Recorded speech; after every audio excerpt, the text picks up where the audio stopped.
Saat suamiku menjatuhkan talak dan membuangku demi seorang dokter yang mereka banggakan di hari ulang tahun anak kami. Aku hanya tersenyum tenang melihat mereka memuja calon istri baru yang mereka anggap jauh lebih bermartabat. Sebab mereka belum sadar bahwa rumah sakit tempat wanita itu bekerja sebenarnya adalah milik istri, miskin, yang baru saja mereka usir. Sebelum mulai ceritanya, komen dulu kalian dari kota atau negara mana. Aku pengen tahu. Jangan lupa like, subscribe, dan aktifkan lonceng, supaya channel ini makin berkembang.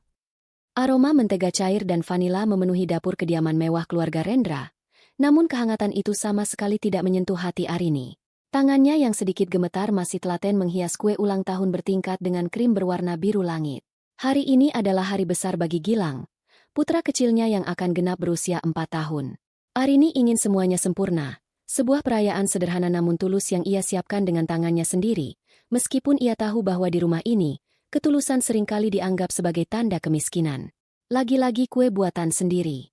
Apa Rendra tidak memberimu cukup uang bulanan sampai kamu harus kikir ini di hari ulang tahun cucuku?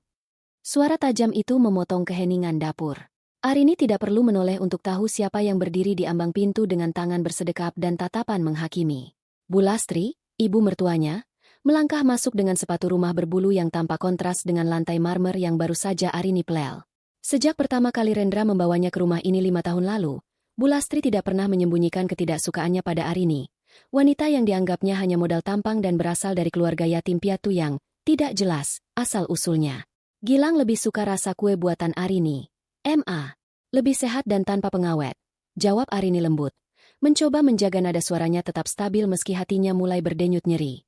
Bu Lastri mendengus kasar. Ia mendekat dan menyentuh ujung dekorasi kue dengan kuku panjangnya yang dicat merah menyala. Sehat itu kode untuk murah, bukan? Jangan bikin malu keluarga kami. Arini, kolega-kolega Rendra akan datang nanti sore. Mereka terbiasa dengan pelayanan catering bintang 5, bukan makanan ala kadarnya yang dibuat oleh tangan seorang wanita yang tidak punya pendidikan tinggi seperti kamu. Kamu itu beruntung. Rendra mau mengangkat derajatmu dari kemiskinan. Setidaknya, berusahalah untuk tidak terlihat seperti babu di rumah sendiri. Arini meremas plastik segitiga berisi krim di tangannya. Kata-kata, mengangkat derajat, selalu menjadi senjata utama mertuanya. Mereka tidak pernah tahu bahwa rumah mewah yang mereka tempati, mobil yang dikendarai Rendra, hingga modal usaha yang membuat bisnis suaminya melejit, semuanya bersumber dari dana perwalian rahasia milik Arini, warisan dari mendiang orang tuanya yang merupakan pemilik jaringan rumah sakit Medika. Arini memilih menyembunyikan identitas aslinya selama ini, ingin dicintai karena dirinya sendiri, bukan karena asetnya. Namun, setiap hari, kesabarannya mulai terkikis oleh penghinaan yang tidak berkesudahan. Arini mengerti. Ma.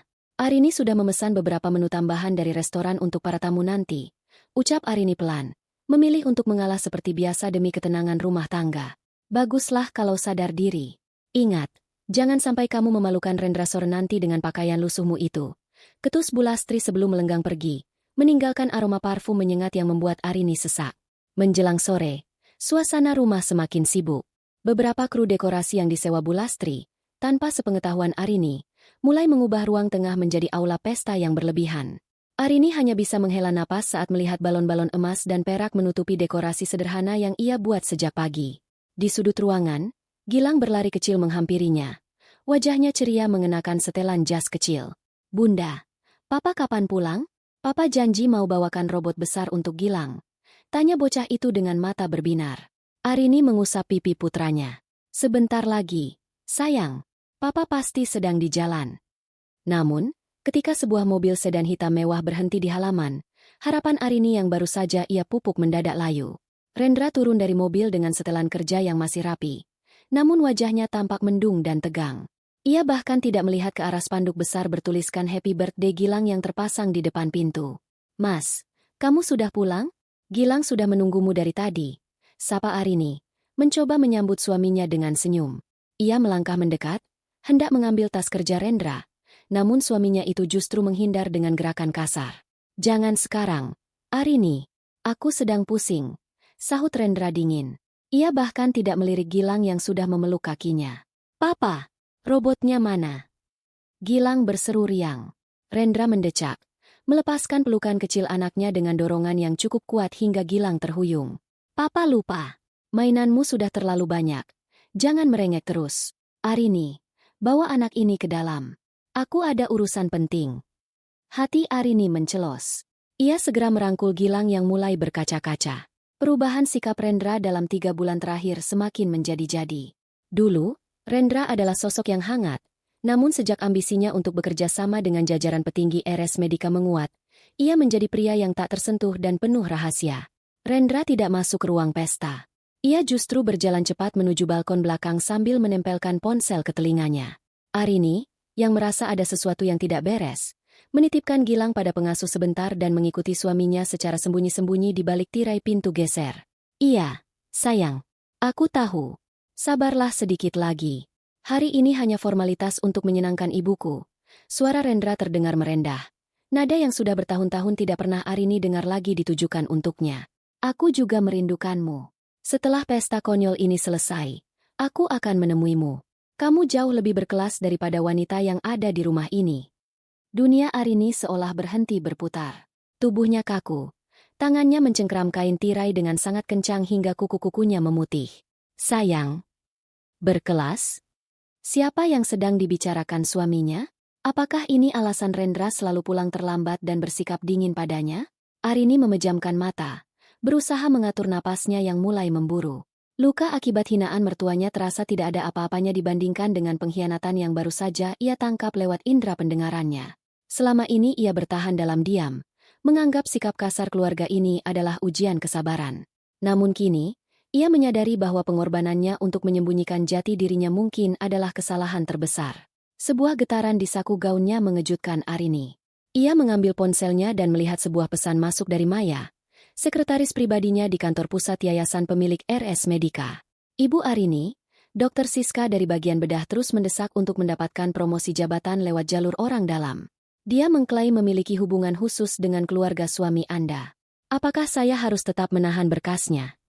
Arini menatap layar ponselnya, lalu menatap punggung Rendra yang masih asyik bercanda di telepon dengan selingkuhannya.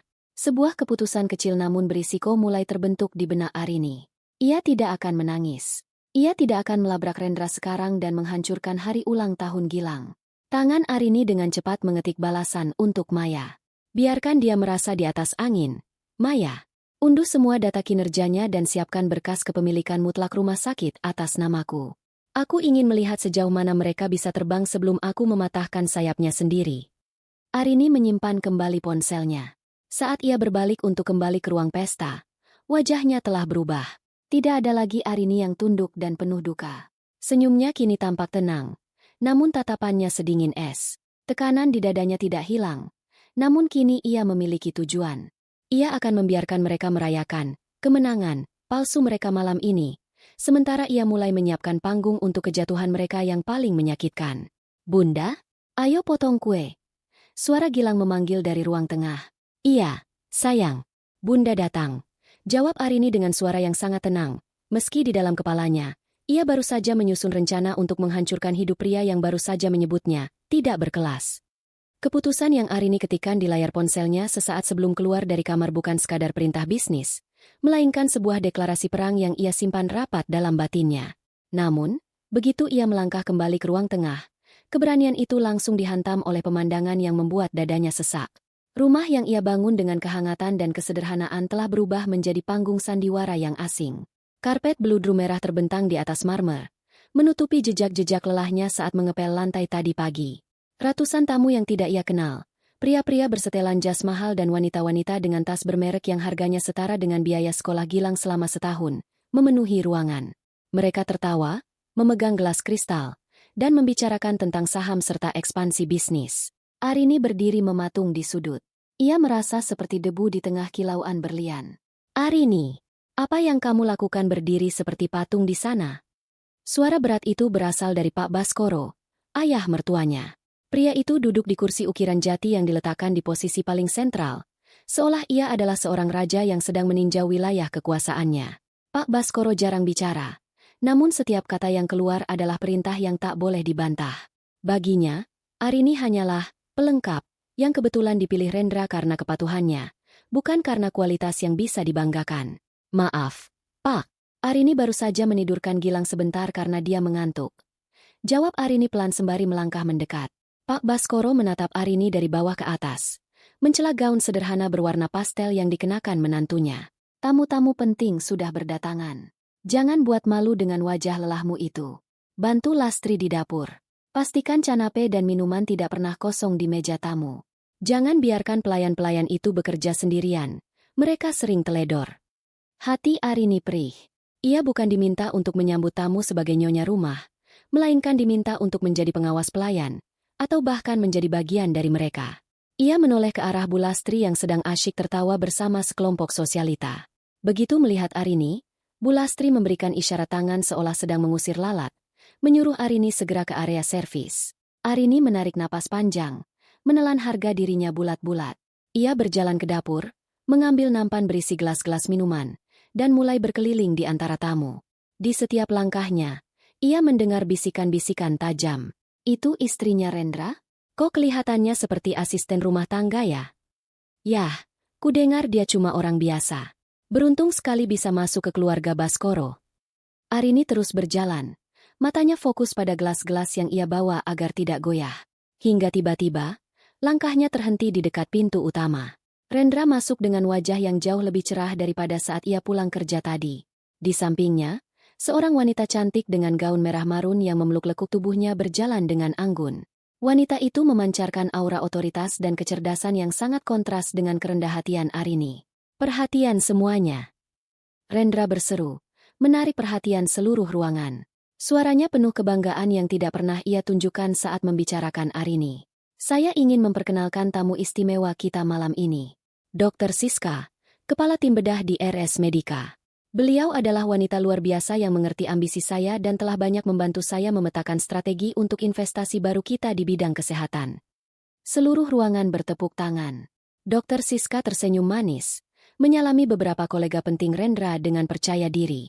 Arini berdiri hanya 2 meter dari mereka, memegang nampan perak yang terasa semakin berat.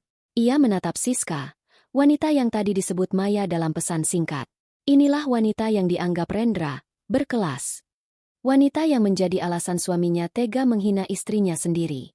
Wah, Dr. Siska, kami sudah banyak mendengar tentang prestasi Anda di rumah sakit. Ujar Pak Baskoro yang kini bangkit dari kursinya untuk menyambut Siska. Rendra sering bilang kalau tanpa saran-saran Anda, proyek barunya tidak akan berjalan lancar. Siska tertawa kecil. Suara tawanya terdengar seperti lonceng yang menyakitkan telinga Arini. Anda terlalu memuji, Pak Baskoro. Saya hanya melakukan apa yang seharusnya dilakukan oleh rekan yang saling memahami visi satu sama lain. Tatapan Siska kemudian beralih dan jatuh tepat pada Arini yang masih memegang nampan. Siska tidak menunjukkan rasa bersalah. Sebaliknya, ia menatap Arini dengan tatapan merendahkan, seolah sedang melihat properti rumah yang salah tempat. Oh, Rendra, apakah ini asisten di rumahmu? Tanya Siska dengan nada bicara yang dibuat sehalus mungkin, namun penuh racun. Rendra menoleh ke arah Arini. Sejenak, ada kilatan canggung di matanya, namun egonya menang. Ia tidak menarik Arini ke sampingnya. Ia tidak mengenalkannya sebagai istrinya dengan bangga. Arini, jangan berdiri saja di situ. Dr. Siska haus, ambilkan dia minuman yang paling segar. Perintah Rendra dingin, matanya mengisyaratkan agar Arini segera pergi. Arini merasakan sensasi panas menjalar dari dadanya hingga ke wajah. Di depan semua tamu, di rumahnya sendiri, di hari ulang tahun anaknya, suaminya justru menjadikannya pelayan bagi wanita simpanannya. Siska menerima gelas dari nampan Arini dengan ujung jari yang sengaja menyentuh tangan Arini. Sebuah gerakan provokasi yang halus. Terima kasih ya, Mbak. Bisik Siska cukup keras untuk didengar orang-orang di sekitar mereka. Kuenya tadi lumayan enak, meskipun dekorasinya agak tradisional. Gelak tawa kecil terdengar dari kerumunan. Arini membalikkan badan, berjalan cepat menuju area belakang yang gelap. Di sana, di balik bayangan tanaman hias, ia menyandarkan punggungnya ke tembok. Air mata yang sejak tadi ia tahan akhirnya jatuh satu tetes. Namun ia segera menghapusnya dengan kasar. Ia merogoh ponselnya lagi. Tangannya gemetar karena amarah yang kini membakar sisa-sisa cintanya. Ia melihat Maya berdiri di dekat pintu samping, mengenakan pakaian formal, menunggunya. Maya adalah satu-satunya orang di pesta ini yang tahu siapa pemilik sebenarnya dari semua kemewahan ini. Arini mendekati Maya. Suaranya rendah namun tajam. Maya, besok pagi, batalkan semua kontrak pengadaan alat medis yang diajukan oleh tim Dr. Siska. Katakan pada pihak bank bahwa jaminan aset untuk pinjaman modal Rendra sedang dalam peninjauan ulang karena masalah kepemilikan. Ibu yakin? Ini akan langsung mengguncang posisi Pak Rendra dalam semalam. Bisik Maya cemas. Arini menatap ke arah ruang tengah yang riuh, di mana Rendra sedang tertawa bersama Siska di bawah lampu kristal. Dia bilang aku tidak mengerti ambisinya. Maka biarkan dia tahu bagaimana rasanya kehilangan ambisi itu karena wanita yang dia remehkan. Lakukan sekarang. Arini kembali masuk ke dalam pesta dengan kepala tegak. Ia telah membuat keputusan kecil yang sangat berisiko. Ia akan terus memainkan peran sebagai istri yang tertindas selama sisa pesta ini, sementara di balik layar, ia mulai menarik satu persatu benang yang menopang dunia Rendra. Ia tahu, setelah malam ini, tidak akan ada jalan kembali. Lampu kristal di ruang tengah berdentang pelan tertiup angin dari pintu balkon yang terbuka, memantulkan cahaya menyilaukan ke arah Arini yang berdiri mematung di samping meja kue.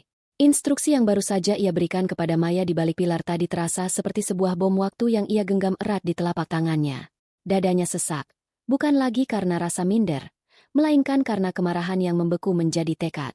Namun, ketika ia melihat Gilang berlari menghampirinya dengan mata mengantuk, pertahanannya nyaris goyah. "Bunda, ayo potong kuenya." Gilang mau robot yang ada di atas kue.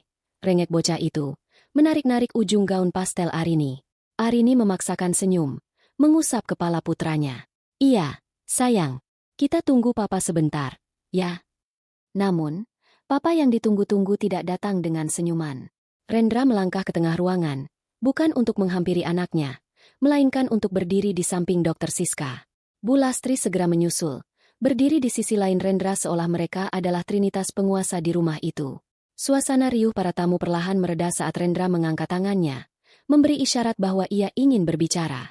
"Hadirin sekalian, terima kasih telah hadir di perayaan ulang tahun putra saya." Suara Rendra menggema, penuh wibawa yang dibuat-buat. Namun, malam ini bukan hanya soal bertambahnya usia Gilang. Malam ini adalah tentang arah baru bagi keluarga dan bisnis saya. Arini merasakan firasat buruk menjalari punggungnya. Ia melangkah maju, mencoba membawa Gilang menjauh dari pusat perhatian. Namun suara Rendra kembali menghentikannya. "Arini, kemari. Jangan bersembunyi di belakang sana," panggil Rendra dengan nada meremehkan yang tajam. Dengan langkah berat, Arini mendekat. Ia berdiri di hadapan suaminya, pria yang selama 5 tahun ini ia layani dengan penuh ketaatan. Di mata Rendra, Arini tidak melihat sisa-sisa cinta, hanya ada kejengkelan dan ambisi yang meluap-luap. "Selama ini, saya berusaha menjadi suami yang sabar," lanjut Rendra. Kini matanya menatap para tamu seolah sedang mencari dukungan. Tetapi sebuah bisnis besar membutuhkan pendamping yang setara. Seseorang yang memiliki visi, pendidikan, dan koneksi. Bukan seseorang yang hanya bisa berada di dapur dan menghabiskan uang untuk hal-hal sepele. Bisikan-bisikan mulai terdengar dari sudut ruangan. Wajah Arini memanas. Namun ia tetap berdiri tegak. Tangannya menggenggam jemari kecil Gilang. "Malam ini, di depan kalian semua, saya ingin mengakhiri beban ini. Arini, kamu adalah istri yang tidak berguna bagi masa depan saya. Kamu hanya batu sandungan bagi karir saya." Rendra mengambil napas pendek, lalu mengucapkan kalimat yang menghancurkan sisa-sisa harapan Arini. "Hari ini, di hadapan saksi-saksi ini, aku menjatuhkan talak padamu. Kita selesai." Hening seketika menyergap ruangan. Bunyi gesekan sendok di atas piring porselen terdengar seperti ledakan di telinga Arini. Dunianya seolah runtuh, bukan karena kehilangan Rendra, melainkan karena cara pria itu membuangnya di depan publik, menghancurkan martabatnya sebagai seorang istri dan ibu di hari paling bahagia anaknya. Bu Lastri melangkah maju, wajahnya berseri-seri seolah baru saja memenangkan lotre. Ia mengabaikan cucunya yang mulai menangis ketakutan dan justru menggandeng tangan Dr. Siska dengan penuh kebanggaan. "Jangan salahkan Rendra, Bapak Ibu sekalian," ujar Bu Lastri dengan suara lantang. "Keluarga kami berhak mendapatkan yang terbaik. Dan inilah sosok yang seharusnya mendampingi putra saya." Ia menarik Siska ke depan. Dr. Siska bukan hanya cantik, tapi dia adalah aset berharga di RS Medika. Dia cerdas, berkelas, dan memiliki martabat yang setara dengan keluarga Baskoro. Dia adalah calon menantu ideal yang sudah saya restui sepenuhnya. Siska tersenyum simpul, sebuah senyum kemenangan yang ditujukan langsung pada Arini. Ia menunduk sedikit, tampak malu-malu yang dibuat-buat. Namun matanya berkilat penuh kemenangan. "Terima kasih, Ma. Saya berjanji akan membantu Rendra mencapai semua mimpinya, Sesuatu yang mungkin tidak bisa dilakukan oleh orang yang tidak mengerti dunia medis dan bisnis. Penghinaan itu sempurna. Arini berdiri di sana, dikelilingi oleh tatapan kasihan dan cemoohan dari para tamu kelas atas. Ia melihat Pak Baskoro hanya diam, menyesap kopinya tanpa sedikit pun niat untuk membela menantunya. Baginya, Arini memang sudah tidak memiliki nilai tukar lagi. Arini menunduk, menatap Gilang yang kini menangis terseduh-seduh sambil memeluk kakinya. Luka batinnya berdenyut hebat, namun di tengah rasa sakit itu, sebuah kekuatan baru muncul. Kesabaran yang selama ini ia agungkan terasa seperti kebodohan yang harus diakhiri. Ia tidak berteriak. Ia tidak menjambak rambut Siska atau memaki mertuanya. Arini justru perlahan melepaskan pegangan tangan Gilang, lalu berjalan mendekati meja kue. Dengan gerakan yang sangat tenang, ia mengambil pisau pemotong kue. Semua orang menahan napas, mengira Arini akan melakukan tindakan nekat. Namun, Arini hanya memotong sepotong kecil kue buatan tangannya sendiri, lalu memakannya dengan santai. Kue ini memang dibuat oleh tangan istri miskin yang tak berguna, Mas, ujar Arini. Suaranya terdengar sangat jernih dan tenang di tengah keheningan. Tapi setidaknya kue ini tidak beracun seperti ambisimu. Ia menatap Rendra, lalu beralih ke Bulastri dan Siska. Sebuah senyuman tipis muncul di bibirnya, senyuman yang membuat Rendra merasa tidak nyaman untuk pertama kalinya. Kalian membanggakan Dokter Siska karena dia bekerja di RS Medika? Tanya Arini lembut. Tentu saja. Dia calon dokter spesialis hebat di sana, bukan pengangguran seperti kamu, sahut Bulastri sinis. Arini mengangguk pelan. Baiklah, kalau begitu, nikmatilah malam ini sepuas kalian. Karena sebentar lagi, kalian akan sadar bahwa martabat yang kalian banggakan itu hanyalah istana pasir. Arini berbalik, menggendong Gilang yang masih terisak, dan berjalan menuju pintu keluar tanpa menoleh lagi. Di depan pintu, ia berpapasan dengan Maya yang sudah menyiapkan kunci mobil lain di tangannya. Bukan mobil keluarga Rendra, melainkan mobil pribadi Arini yang selama ini disembunyikan. Ibu, apa kita berangkat sekarang? Bisik Maya. Arini menatap rumah mewah yang kini terasa seperti penjara itu untuk terakhir kalinya. Ke rumah sakit. Maya. Sekarang juga. Aku ingin memberikan kejutan pertama untuk calon menantu ideal mereka. Tekanan batin Arini kini berubah menjadi desakan adrenalin yang berbahaya. Ia tahu, dengan meninggalkan rumah ini tanpa membawa apapun kecuali anaknya, ia sedang melakukan pertaruhan besar. Ia telah resmi menjadi janda miskin di mata dunia, namun di dalam tasnya, ia membawa berkas yang sanggup meruntuhkan seluruh dunia Rendra dalam satu ketukan palu direksi. Keputusannya sudah bulat. Ia tidak akan kembali sebagai peminta-minta, ia akan kembali sebagai pemilik nasib mereka. Bunyi gerbang besi yang berderit nyaring saat ditutup oleh satpam rumah terasa seperti vonis mati bagi masa lalu Arini. Di bawah temaram lampu jalan yang kekuningan, Arini berdiri diam sambil mencengkeram erat pegangan koper kecilnya. Koper itu hanya berisi beberapa potong pakaian dan dokumen penting. Jauh dari cukup untuk menampung 5 tahun pengabdiannya di rumah itu. Di sampingnya, Gilang berdiri dengan wajah bingung. Jemari kecilnya menggenggam erat ujung daster yang masih dilapisi Arini dengan jaket tipis. Arini menoleh ke belakang untuk terakhir kalinya. Melalui celah pagar, ia melihat bayangan Siska bergerak lincah di dalam ruang tengah. Wanita itu, dengan segelas wine di tangan, tampak menunjuk-nunjuk ke arah dinding galeri tempat foto-foto pernikahan Arini dan Rendra digantung. Tak lama kemudian, seorang asisten rumah tangga, yang biasanya tunduk pada Arini, terlihat menurunkan bingkai-bingkai foto itu dengan terburu-buru atas perintah Siska.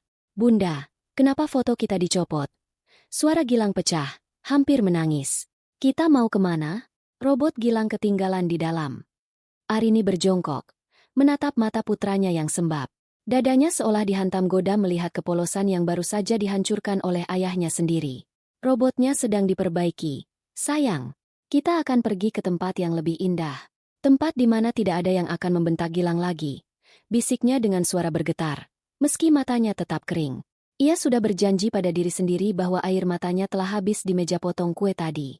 Rendra sama sekali tidak keluar untuk melihat mereka pergi. Suaminya, mantan suaminya, itu seolah menganggap Arini dan Gilang sebagai sampah yang sudah diletakkan di pinggir jalan untuk diangkut petugas kebersihan. Keperihan itu nyata, menusuk hingga ke tulang. Namun di tengah rasa sakit itu, sebuah ketenangan yang dingin mulai merayapi batin Arini. Ia bukan lagi Arini yang malang. Ia adalah Arini yang sedang bangun dari tidur panjangnya. Ia menarik kopernya, berjalan menjauhi gerbang itu.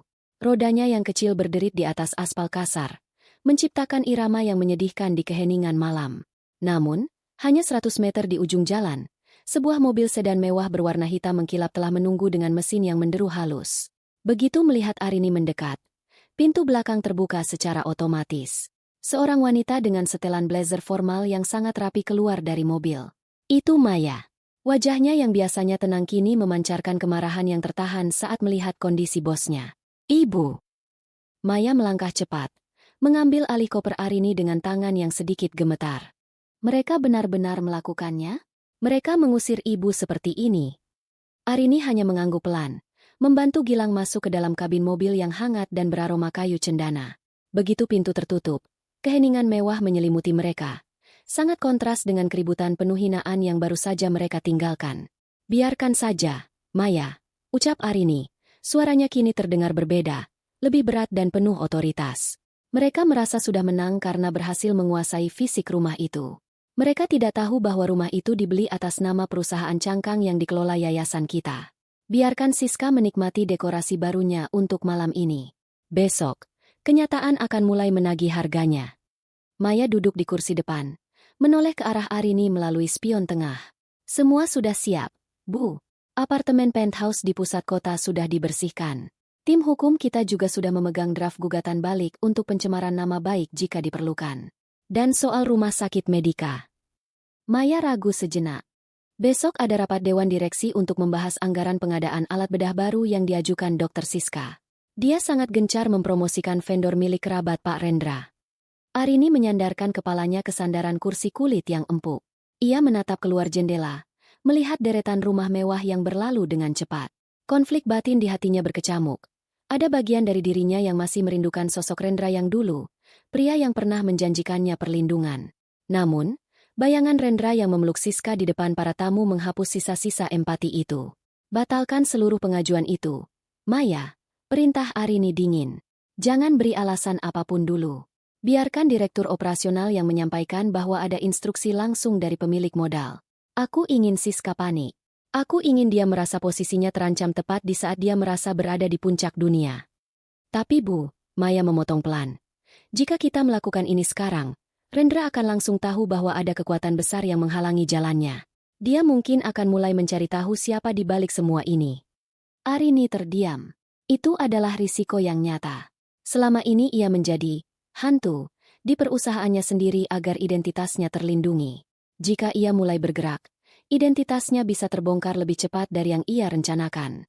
Namun, melihat tangan Gilang yang gemetar dalam tidurnya di sampingnya, kemarahan Arini mengalahkan kehati-hatiannya. "Biarkan dia mencari," sahut Arini. "Tapi pastikan dia mencari di tempat yang salah. Gunakan nama samaran untuk semua instruksi besok. Katakan pemilik modal merasa kinerja tim bedah perlu diaudit karena ada indikasi nepotisme." Tekanan batin baru mulai menghimpit Arini. Ia sadar, memulai permainan ini berarti ia harus siap menghadapi serangan balik dari keluarga Rendra yang licik. Ia telah memilih untuk keluar dari zona nyaman, istri tertindas, dan masuk ke medan perang yang penuh intrik bisnis. Keputusannya malam ini untuk langsung menyerang posisi Siska di rumah sakit adalah langkah yang berani, namun sangat berisiko membongkar penyamarannya terlalu dini. Saat mobil meluncur membelah kegelapan malam menuju kehidupan barunya, Arini menggenggam ponselnya erat-berat. Ia baru saja mengirim satu pesan singkat ke nomor pribadi Direktur Utama RS Medika. "Besok jam 9 pagi, audit Dr. Siska secara terbuka. Aku akan mengawasi dari ruang monitor." Layar ponselnya meredup, memantulkan wajah Arini yang kini tampak tak tersentuh. Perang belum benar-benar dimulai, namun Arini sudah memastikan bahwa lawannya sedang menari di atas bara api yang mereka nyalakan sendiri. Sinar matahari pagi yang menerobos masuk melalui jendela kaca setinggi langit-langit di apartemen penthouse itu terasa asing bagi Arini. Ia terbangun bukan karena teriakan ketus mertuanya atau bunyi alarm yang menuntutnya menyiapkan sarapan untuk Rendra, melainkan karena keheningan yang begitu pekat. Di sampingnya, Gilang masih terlelap, napasnya teratur, seolah beban berat yang mereka bawa semalam telah luruh di atas spray sutra abu-abu ini. Arini bangkit perlahan, melangkah menuju ruang kerja kecil yang telah disiapkan Maya.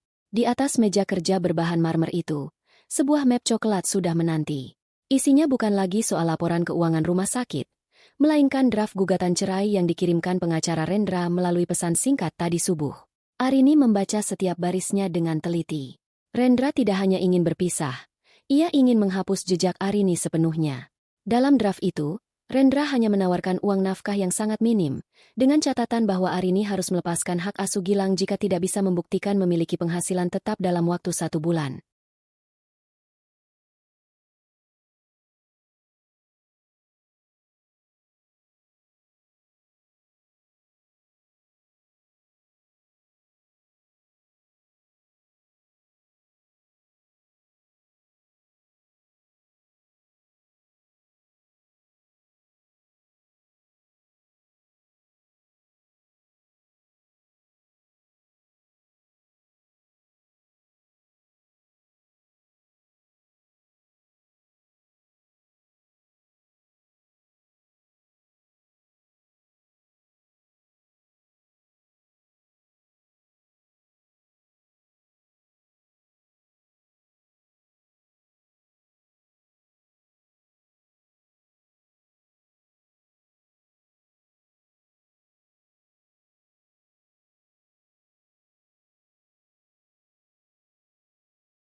Kamu pikir aku akan berlutut di kakimu, Mas?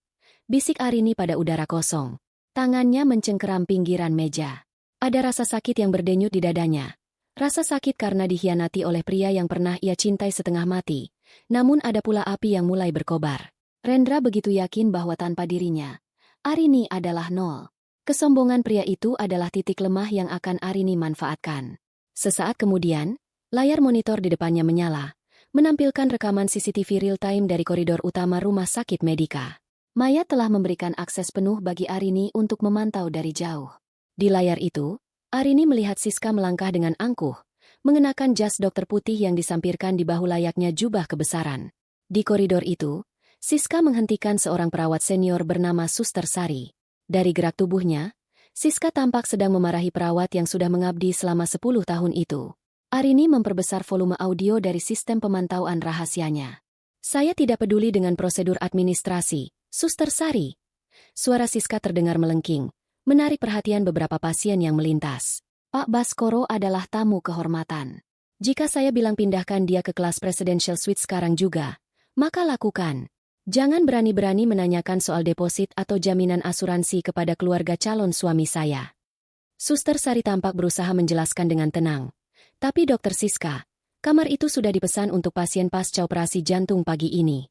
Prosedur rumah sakit mengharuskan. Prosedur itu untuk orang biasa, bukan untuk koneksi saya. Siska memotong dengan telunjuk yang nyaris menyentuh hidung Suster Sari.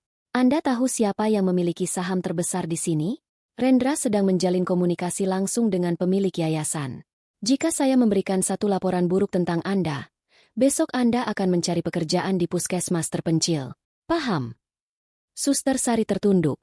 Wajahnya pucat pasi. Ia tidak punya pilihan selain mengangguk dan segera pergi untuk melaksanakan perintah Siska yang melanggar aturan itu. Arini yang menyaksikan hal itu dari balik monitor merasakan amarahnya memuncak. RS Medika adalah warisan ayahnya. Tempat yang didirikan dengan prinsip kemanusiaan, bukan tempat pamer kekuasaan. Melihat Siska menggunakannya sebagai senjata untuk menindas staf medis membuat Arini merasa seolah jantungnya diremas. Siska merasa aman karena kebohongan Rendra yang mengklaim memiliki akses ke pemilik rumah sakit. Sebuah ironi yang pahit. Rendra menjual nama Arini untuk memuluskan jalan selingkuhannya. Pintu ruang kerja terbuka. Maya masuk membawa segelas kopi hitam tanpa gula. Ia melihat apa yang sedang ditonton Arini di monitor. Siska benar-benar sudah merasa menjadi ratu di sana. Bu, ujar Maya tenang namun tegas. Baru saja saya mendapat laporan. Dia membatalkan jadwal operasi 2 pasien kelas 3 hanya untuk memastikan tim dokter fokus pada observasi ringan Pak Baskoro. Dia menggunakan otoritasnya secara semena-mena. Arini menyesap kopinya. Rasa pahitnya sejalan dengan suasana hatinya. Rendra sudah mengirim draft perceraian. Dia ingin mengambil Gilang dengan alasan aku tidak punya pekerjaan dan tidak mampu secara finansial. Dia ingin memiskinkanku secara hukum, sementara selingkuhannya menghancurkan rumah sakitku dari dalam. Maya meletakkan sebuah tablet di depan Arini. Apa rencana ibu selanjutnya? Jika kita memecat Siska sekarang, Rendra akan langsung curiga. Dia akan mencari tahu siapa yang memiliki kuasa sebesar itu dan kemungkinan besar jejak ibu akan tercium. Arini terdiam sejenak. Fokus batinnya kini terbelah. Di satu sisi, ia ingin melindungi Gilang melalui proses hukum yang tenang. Di sisi lain, ia tidak bisa membiarkan RS Medika hancur karena ulah Siska. Tekanan emosional itu menghimpitnya, membuatnya harus memilih antara tetap bersembunyi atau mulai menunjukkan taringnya. Aku tidak akan memecatnya sekarang, kata Arini akhirnya. Matanya berkilat tajam. Itu terlalu mudah. Aku ingin dia merasa telah memiliki segalanya, sebelum aku merampasnya tepat di depan matanya. Arini mengambil ponselnya. Jemarinya menari di atas layar. Ia melakukan sebuah keputusan kecil yang sangat berisiko. Ia mengirimkan email anonim ke bagian komite medik dan Dewan Pengawas Rumah Sakit.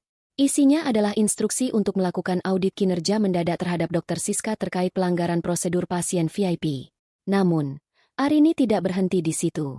Ia melampirkan sebuah memo digital yang menyatakan bahwa seluruh fasilitas gratis yang dinikmati oleh keluarga Baskoro atas nama koneksi pemilik harus dicatat sebagai hutang pribadi Dr. Siska jika tidak ada dokumen pendukung yang sah dalam 24 jam. Dengan ini, Siska akan terdesak. Dia akan meminta bantuan Rendra, dan Rendra akan mencoba menghubungi pemilik rumah sakit yang dia pikir adalah koleganya. Arini menjelaskan pada Maya. Tapi Bu, jika Rendra gagal menghubungi siapapun, dia akan mulai panik dan mungkin mendatangi kantor yayasan. Maya memperingatkan. Arini berdiri, menatap pemandangan kota dari ketinggian penthouse. Biarkan dia panik. Biarkan dia merasa kecil karena tidak sanggup membantu wanitanya. Aku ingin melihat seberapa besar cinta dan harga dirinya saat dia menyadari bahwa semua pintu di kota ini mulai tertutup baginya. Namun, di balik ketegasannya, Arini merasakan kecemasan yang mendalam. Ia baru saja melempar umpan ke kolam yang penuh hiu. Jika audit ini justru membuat Rendra semakin beringas dalam proses perceraian mereka, Arini bisa kehilangan Gilang sebelum ia sempat memenangkan perang ini. Ia telah mengambil langkah pertama menuju konfrontasi terbuka. Sebuah jalan yang tak mungkin lagi ia lalui dengan sekadar tersenyum sabar. Matahari pagi di Jakarta mulai meninggi, memantulkan cahaya perak pada dinding-dinding kaca penthouse yang dingin. Arini berdiri di balik jendela, menatap ke bawah ke arah kemacetan kota yang tampak seperti barisan semut. Pikirannya masih tertambat pada audit mendadak yang ia luncurkan di RS Medika kemarin. Ia tahu, saat ini Siska pasti sedang kelimpungan menghadapi Dewan Pengawas, dan Rendra kemungkinan besar mulai mencium ada yang tidak beres dengan koneksi yang selama ini ia banggakan. Namun, ketenangan batin yang ia usahakan susah payah itu runtuh dalam sekejap saat sebuah tarikan kecil terasa di ujung gaun tidurnya. Bunda, Papa mana? Arini menunduk. Gilang berdiri di sana dengan rambut berantakan khas bangun tidur, memeluk sebuah robot mainan plastik yang salah satu lengannya sudah patah. Hadiah lama dari Rendra yang dulu pernah peduli. Mata bulat bocah itu tampak berkaca-kaca. Sebuah pemandangan yang selalu menjadi belati paling tajam bagi jantung Arini. Papa sedang kerja. Sayang. Gilang sarapan dulu. Ya? Bunda sudah buatkan roti selai coklat kesukaan Gilang. Arini berjongkok, mencoba mensejajarkan wajahnya. Ia memaksakan senyum yang paling hangat. Meski di dalam dadanya ada gemuruh yang ingin meledak. Tapi semalam Papa tidak pulang. Papa juga tidak cium Gilang. Apa Gilang nakal sampai Papa marah?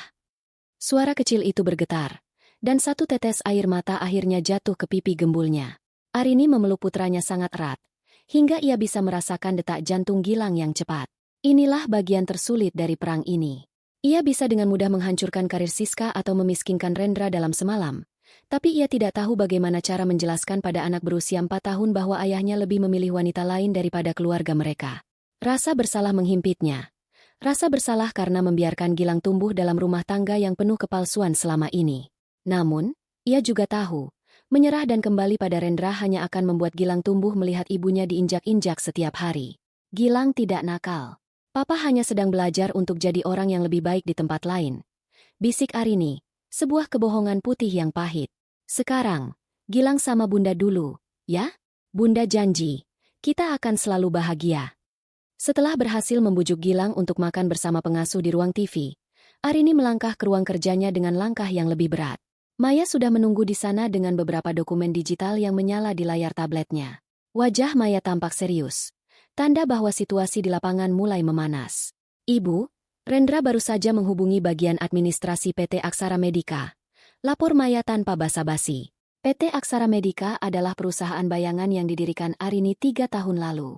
Melalui perusahaan inilah, Arini menyuntikkan dana ke bisnis properti milik Rendra dan menyewakan gedung kantor pusat untuk suaminya dengan harga yang sangat rendah, nyaris cuma-cuma. Selama ini, Rendra mengira ia mendapatkan kemudahan itu karena keberuntungan dan negosiasi hebatnya. Padahal itu adalah bentuk dukungan diam-diam dari Arini agar suaminya sukses. Dia ingin meminta perpanjangan jangka waktu pinjaman operasional dan bertanya kenapa tagihan sewa gedung bulan ini naik drastis sesuai harga pasar. Lanjut Maya. Dia juga bingung karena kartu kredit perusahaan yang ia pegang ditangguhkan sementara. Arini duduk di kursi kerjanya, menyandarkan punggung. Kemarahan yang sempat meredup karena tangisan Gilang kini kembali membara. Kali ini lebih dingin dan terarah. Dia menggunakan fasilitas dari perusahaanku untuk membiayai kemewahan Siska. Dia menggunakan mobil kantor untuk menjemput ibunya yang terus-terusan menghinaku. Dan sekarang, dia berani memakai uang itu untuk membayar pengacara guna merebut Gilang dariku. Arini menatap layar monitor yang menampilkan grafik aliran dana dari perusahaannya ke rekening bisnis Rendra. Selama ini, ia adalah nafas bagi bisnis Rendra. Tanpa aliran dana dari istri miskin ini, bisnis Rendra hanyalah sebuah bangunan kartu yang menunggu tertiup angin. Putus semuanya, Maya, perintah Arini. Suaranya kini datar namun penuh penekanan. Maya sedikit terkejut. Semuanya, Bu? Termasuk fasilitas kendaraan dan subsidi gaji karyawan di kantor pusatnya. Semuanya. Tarik kembali semua mobil mewah yang statusnya masih atas nama PT Aksara Medika. Batalkan subsidi sewa gedung. Dan untuk pinjaman operasional yang jatuh tempo minggu depan, kirimkan surat penagihan resmi. Jangan ada toleransi 1 hari pun. Aku ingin dia merasakan bagaimana rasanya membangun sesuatu dari nol tanpa penyangga yang selama ini dia remehkan, tegas Arini. Tapi Bu, ini akan membuat Rendra sangat terdesak. Dia mungkin akan melakukan tindakan nekat untuk mencari tahu siapa pemilik PT Aksara Medika. Jika dia tahu itu adalah ibu, dia bisa menggunakan ini dalam persidangan cerai sebagai bukti bahwa ibu melakukan manipulasi atau menyembunyikan harta bersama. Maya mengingatkan dengan nada cemas. Arini terdiam. Itu adalah risiko yang nyata. Dalam hukum pernikahan, menyembunyikan aset bisa menjadi bumerang. Namun, Arini sudah menyiapkan tamengnya. Biarkan dia mencoba, sahut Arini. Aset itu atas nama yayasan mendiang ayahku yang didirikan jauh sebelum aku menikah dengannya. Secara hukum, itu harta bawaan, bukan harta gonogini. Aku tidak memanipulasi. Aku hanya berhenti menjadi donatur bagi pria yang tidak tahu diri. Arini mengambil sebuah berkas fisik dari laci mejanya. Itu adalah surat kuasa untuk menunjuk firma hukum ternama yang akan menangani perceraiannya. Namun, ada satu hal lagi yang ingin ia lakukan. Sebuah langkah kecil yang berisiko namun perlu untuk menguji mental Rendra. Maya, kirimkan pesan pribadi ke nomor Rendra dari nomor anonim. Beritahu dia bahwa ada investor misterius yang tertarik membeli seluruh saham perusahaannya yang sedang goyah. Tapi syaratnya dia harus meninggalkan semua aset yang saat ini dia kuasai, termasuk hak asuh anak. Ibu ingin menyuapnya untuk melepaskan Gilang. Tanya Maya tak percaya. Aku ingin melihat mana yang lebih dia cintai. Egonya sebagai pengusaha sukses, atau statusnya sebagai seorang ayah. Jika dia menerima tawaran itu, maka aku punya bukti kuat untuk pengadilan bahwa dia tidak layak menjadi orang tua. Jika dia menolak, maka setidaknya aku tahu ada sedikit nurani yang tersisa di sana. Arini menjelaskan, meski hatinya terasa perih membayangkan kemungkinan Rendra akan menjual hak asuh anaknya demi uang. Tekanan batin baru kini menghantui Arini. Ia sedang berjudi dengan masa depan Gilang. Jika Rendra menolak tawaran itu dan justru menjadi semakin beringas, Arini akan menghadapi perang terbuka yang jauh lebih kotor. Saat ia melangkah keluar dari ruang kerja dan melihat Gilang yang tertidur di depan TV dengan robot patahnya, Arini tahu bahwa mulai detik ini, tidak ada lagi jalan untuk berbalik. Ia baru saja menarik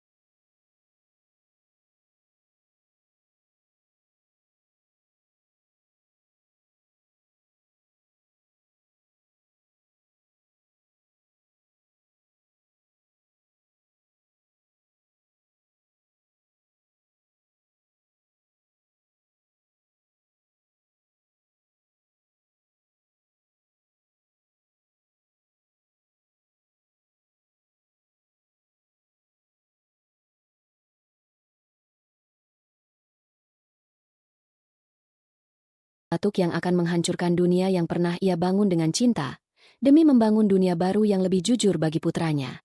Pagi di pusat kota Jakarta selalu dimulai dengan hiruk-pikuk yang menjanjikan produktivitas. Namun bagi Arini, keheningan di dalam penthouse-nya terasa jauh lebih bising.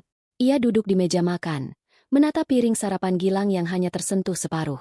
Di layar televisinya yang tanpa suara, berita ekonomi menampilkan grafik merah yang tajam, sebuah simbol visual dari kehancuran yang sedang ia susun secara saksama.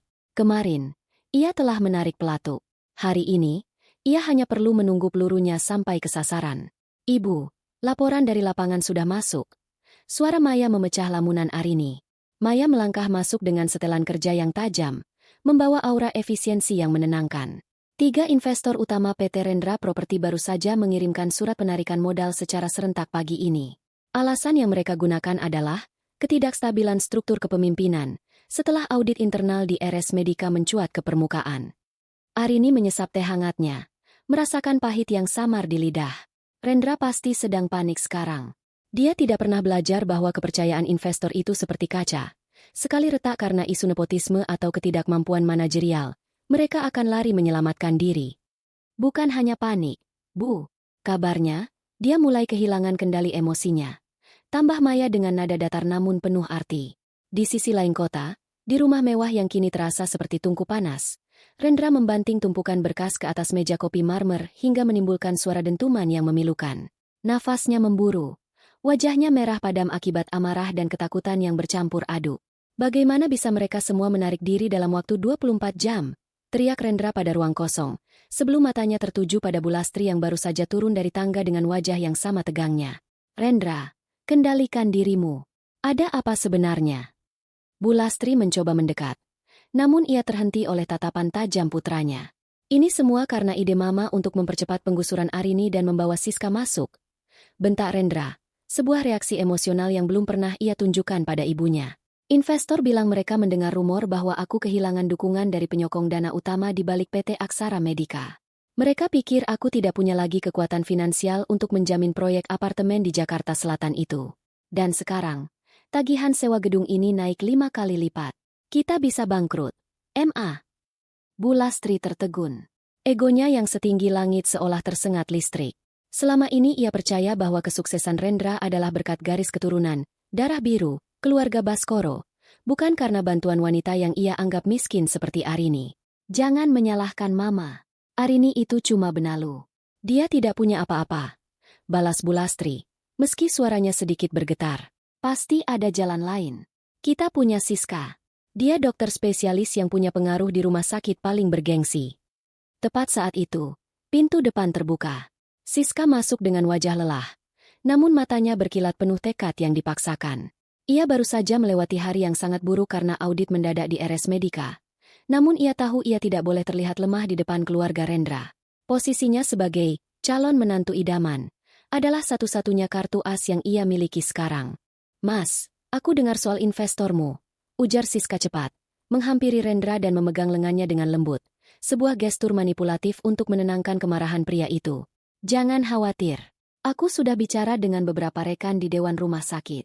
Mereka bilang, pemilik asli yayasan RS Medica, sosok misterius yang jarang muncul itu, sedang mencari mitra baru untuk ekspansi sayap bisnis kesehatan mereka. Rendra menoleh. Harapan mulai muncul di matanya yang redup. Pemilik yayasan? Bukankah selama ini kamu bilang hanya berkomunikasi dengan direktur operasional? Siska tersenyum tipis. Sebuah kebohongan yang ia bangun dengan rapi di dalam kepalanya demi mempertahankan martabatnya. Aku punya akses khusus, Mas. Sebagai dokter berprestasi, aku punya pengaruh. Aku bisa mengatur pertemuan dengan perwakilan pemilik itu. Jika kita bisa mendapatkan kontrak kerjasama untuk pembangunan sayap baru rumah sakit, investor-investormu pasti akan kembali mengemis padamu. Bu Lastri menghela napas lega. Ia menatap Rendra dengan bangga. Lihat, inilah bedanya wanita berkelas dengan Arini. Siska memberikan solusi, bukan cuma mengurus dapur dan menghabiskan uang. Kembali di penthouse, Arini mendengarkan rekaman laporan yang diteruskan oleh salah satu orang kepercayaannya di rumah sakit. Ia mendengar setiap kata yang diucapkan Siska. Sebuah tawa hambar keluar dari bibir Arini. Ironi ini begitu tajam hingga terasa geli di hatinya. Siska, wanita yang merebut suaminya, kini mencoba menjual dirinya sendiri kepada pemilik rumah sakit, yang tak lain adalah Arini, hanya untuk menyelamatkan Rendra. Dia ingin bertemu dengan pemilik asli, Maya. Ucap Arini sambil menatap pemandangan kota. Dia sangat percaya diri dengan pengaruhnya, sampai berani menjanjikan pertemuan yang tidak mungkin dia lakukan tanpa izin dariku. Apa yang akan ibu lakukan? Jika ibu menolak, mereka akan mencari jalan lain. Jika ibu menerima, identitas ibu akan terancam. Tanya Maya. Ia melihat keraguan sesaat di mata Arini. Arini terdiam cukup lama. Konflik batin berkecamuk di dadanya. Ada bagian dari dirinya yang ingin segera mengakhiri sandiwara ini dan melihat wajah pucat mereka saat menyadari siapa dia sebenarnya. Namun, bagian lain mengingatkan bahwa luka yang ia terima selama 5 tahun tidak bisa dibayar hanya dengan satu kali kejutan. Ia ingin mereka jatuh perlahan, merasakan setiap inci rasa malu yang pernah ia rasakan. Aku akan memberikan pertemuan itu, kata Arini akhirnya. Keputusannya mengejutkan Maya. Tapi bukan sebagai Arini. Katakan pada pihak rumah sakit untuk mengatur pertemuan formal di sebuah restoran tertutup. Sampaikan bahwa pemilik yayasan akan mengirimkan kuasa hukum utama untuk mengevaluasi proposal kerja sama Rendra. Ibu ingin saya yang menemui mereka? Tanya Maya. Tidak, aku yang akan datang. Jawab Arini dengan nada rendah yang berbahaya. Aku akan memakai penyamaran yang paling mereka benci. Aku akan datang sebagai wanita yang mereka anggap tidak ada. Aku ingin mendengar langsung dari mulut Rendra, seberapa jauh dia bersedia merendahkan martabatnya demi uang, setelah dia membuang martabatku demi ego. Tekanan batin baru muncul menghimpit Arini. Ia sadar, langkah ini sangat berisiko. Jika ia salah sedikit saja dalam bersikap atau jika Rendra mengenali suaranya di balik masker atau kerudung yang akan ia kenakan, seluruh rencananya bisa berantakan. Ia sedang menempatkan dirinya di kandang macan yang ia bangun sendiri. Namun, melihat foto pernikahan yang kini sudah ia simpan di dalam laci paling bawah, Arini tahu ia tidak bisa lagi mundur. Perayaan ulang tahun anaknya yang hancur menuntut keadilan. Dan keadilan itu dimulai dengan membiarkan musuhnya masuk ke dalam jebakan yang mereka kira adalah penyelamatan. Lantai marmer yang biasanya mengilap di lobi utama rumah sakit Medika sore itu tampak buram di mata Rendra. Ia mematung di samping berangkar yang membawa ayahnya, Pak Baskoro, menuju ruang darurat. Pria tua yang biasanya tegak dengan kewibawaan yang dingin itu kini tampak rapuh. Napasnya tersengal, wajahnya sepucat kertas, dan tangannya yang gemetar masih menggenggam erat ponsel yang menampilkan grafik penurunan saham perusahaan mereka. Mas, tenanglah. Papa pasti baik-baik saja. Siska mendekat, mengusap bahu Rendra dengan gerakan yang terlatih. Ia mengenakan jas putihnya, memancarkan aura otoritas yang seolah memberi napas buatan bagi harga diri Rendra yang sedang sekarat. Ini semua karena surat penagihan dari PT Aksara Medika itu. Siska, suara Rendra serak. Papa tidak kuat melihat semua fasilitas ditarik secara mendadak. Kita bisa kehilangan segalanya. Bu Lastri, yang mengekor di belakang dengan mata sembab, langsung menimpali dengan nada tajam. Ini pasti ulah Arini. Dia pasti membawa sial sejak hari pertama masuk ke rumah kita. Dan sekarang, setelah diusir, dia pasti menyumpahi keluarga kita. Siska mendengus sinis. Matanya berkilat penuh rencana. Jangan sebut nama wanita itu di sini. Ma, dia tidak punya kuasa apa-apa. Sekarang, fokus kita adalah Papa. Saya akan pastikan Papa mendapatkan perawatan terbaik tanpa kita perlu memikirkan biaya receh untuk saat ini. Siska melangkah menuju meja administrasi VIP dengan langkah yang menghentak. Ia mengabaikan antrean dan langsung menggebrak meja kecil di sana. Siapkan unit Presidential Suite di lantai 7 untuk Pak Baskoro sekarang juga. Masukkan ke dalam kompensasi kebijakan Dewan Direksi. Petugas administrasi, seorang pria muda bernama Adi, mengerutkan kening sambil menatap layar komputernya. Maaf, Dr. Siska. Berdasarkan sistem, kamar itu sudah dipesan dan kebijakan kompensasi direksi untuk pasien umum, termasuk keluarga staf, harus melalui persetujuan tertulis dari kantor pusat yayasan mulai pagi ini. Wajah Siska memerah. Kamu tahu saya siapa? Saya calon istri dari rekan bisnis utama pemilik yayasan ini. Rendra sedang dalam proses kesepakatan besar dengan atasanmu. Jangan sampai jabatanmu hilang hanya karena prosedur kaku ini. Adi tampak ragu, namun ia juga terlihat tertekan. Tapi dokter, ada instruksi dari atasan misterius di pusat bahwa setiap penggunaan fasilitas kelas 1 tanpa deposit akan diaudit secara langsung oleh tim keuangan. Saya yang bertanggung jawab. Lakukan saja, bentak Siska. Suaranya melengking hingga beberapa perawat menoleh. Di saat yang bersamaan, di sebuah ruang observasi tersembunyi yang hanya bisa diakses oleh pemilik modal, Arini berdiri diam. Ia melihat adegan di lobi itu melalui layar monitor besar. Tangan Arini menggenggam cangkir teh yang sudah mendingin. Melihat Pak Baskoro, pria yang 5 tahun ini ia panggil Papa, meski tak pernah sekalipun pria itu menganggapnya anak, terkapar tak berdaya, menciptakan lubang aneh di ulu hati Arini. Ada sisa-sisa empati yang mencoba memberontak. Arini ingat bagaimana Pak Baskoro pernah memberinya jam tangan saat Gilang lahir, meski pemberian itu dilakukan tanpa senyuman. Namun, ia juga ingat bagaimana pria itu hanya diam membisu saat Rendra menjatuhkan talak di depan semua orang. Seolah Arini hanyalah benda rusak yang memang layak dibuang. Ibu, apakah saya harus menginstruksikan Adi untuk menghentikan mereka? Suara Maya membuyarkan lamunan Arini. Maya berdiri di sampingnya, memegang tablet yang siap mengirimkan perintah pembatalan fasilitas. Arini memejamkan mata sejenak. Jika ia menghentikannya sekarang, Pak Baskoro mungkin akan dipindahkan ke bangsal biasa, dan dalam kondisinya yang kritis, itu bisa berakibat fatal. Apakah Arini sanggup menjadi penyebab kematian seseorang, meskipun orang itu pernah menyakitinya? Jangan, jawab Arini lirih. Biarkan Siska melakukan apa yang dia mau. Biarkan dia melanggar setiap prosedur yang ada di rumah sakit ini. Maya tampak terkejut. Tapi Bu, dia sedang mencuri aset Ibu secara terang-terangan dengan menggunakan nama Ibu sebagai tameng palsu. Itu poinnya, Maya. Arini berbalik, menatap Maya dengan tatapan yang kini jauh lebih tajam dari sebelumnya. Semakin banyak prosedur yang dia langgar, semakin dalam lubang yang dia gali untuk dirinya sendiri. Siska merasa di atas angin karena dia pikir dia punya kendali. Aku ingin dia merasa sangat berkuasa malam ini, agar besok, saat aku menarik semua dukunganku, kejatuhannya akan jauh lebih menyakitkan. Namun, di balik kata-kata tegasnya, Arini merasakan gemetar di ujung jarinya. Ia sedang berjudi dengan nyawa seseorang dan integritas institusi yang ia cintai. Tekanan batinnya meningkat. Ia merasa seperti monster yang sedang mengintai mangsanya dari kegelapan.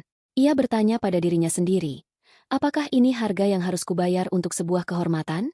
Apakah aku mulai menjadi sedingin mereka? Maya, panggil Arini lagi sebelum asistennya itu keluar. Pastikan tim medis terbaik tetap menangani Pak Baskoro secara profesional. Jangan kurangi standar medisnya. Hanya biarkan Siska yang menanggung semua beban administrasinya secara ilegal. Baik, Bu. Arini kembali menatap layar monitor. Ia melihat Rendra yang kini duduk lesu di kursi tunggu lobi. Kepalanya tertunduk di antara kedua tangannya. Pria itu tampak sangat hancur. Arini merasakan kepuasan yang pahit, namun juga rasa perih yang tak terduga.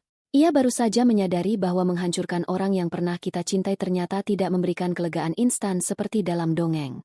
Ia mengambil sebuah keputusan kecil yang berisiko. Arini mengambil syal dan kacamata hitamnya. Aku akan ke rumah sakit, ucap Arini tiba-tiba. Sekarang, Bu? Itu sangat berisiko. Rendra dan Bu Lastri ada di sana. Maya memperingatkan. Aku tidak akan menampakkan diri. Aku hanya ingin melihat dari dekat bagaimana rasanya menjadi orang asing di tempat milikku sendiri saat mereka sedang memperebutkan sisa-sisa kemewahan yang kupunya. Arini melangkah keluar. Keputusan ini berbahaya. Jika ada satu staf yang mengenalinya, atau jika ia berpapasan dengan Bu Lastri di lift, penyamarannya akan terbongkar terlalu dini sebelum ia sempat menyeret mereka ke titik terendah. Namun, dorongan untuk melihat kerapuhan musuhnya secara langsung jauh lebih kuat daripada rasa takutnya. Arini harus tahu, apakah ia masih memiliki hati, Ataukah hati itu sudah ikut mati bersama kue ulang tahun yang hancur malam itu? Bau antiseptik yang tajam menyambut Arini saat ia melangkah melewati pintu geser otomatis RS Medica. Bagi orang lain, aroma ini mungkin melambangkan kesakitan atau ketakutan. Namun bagi Arini,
ini adalah aroma rumah.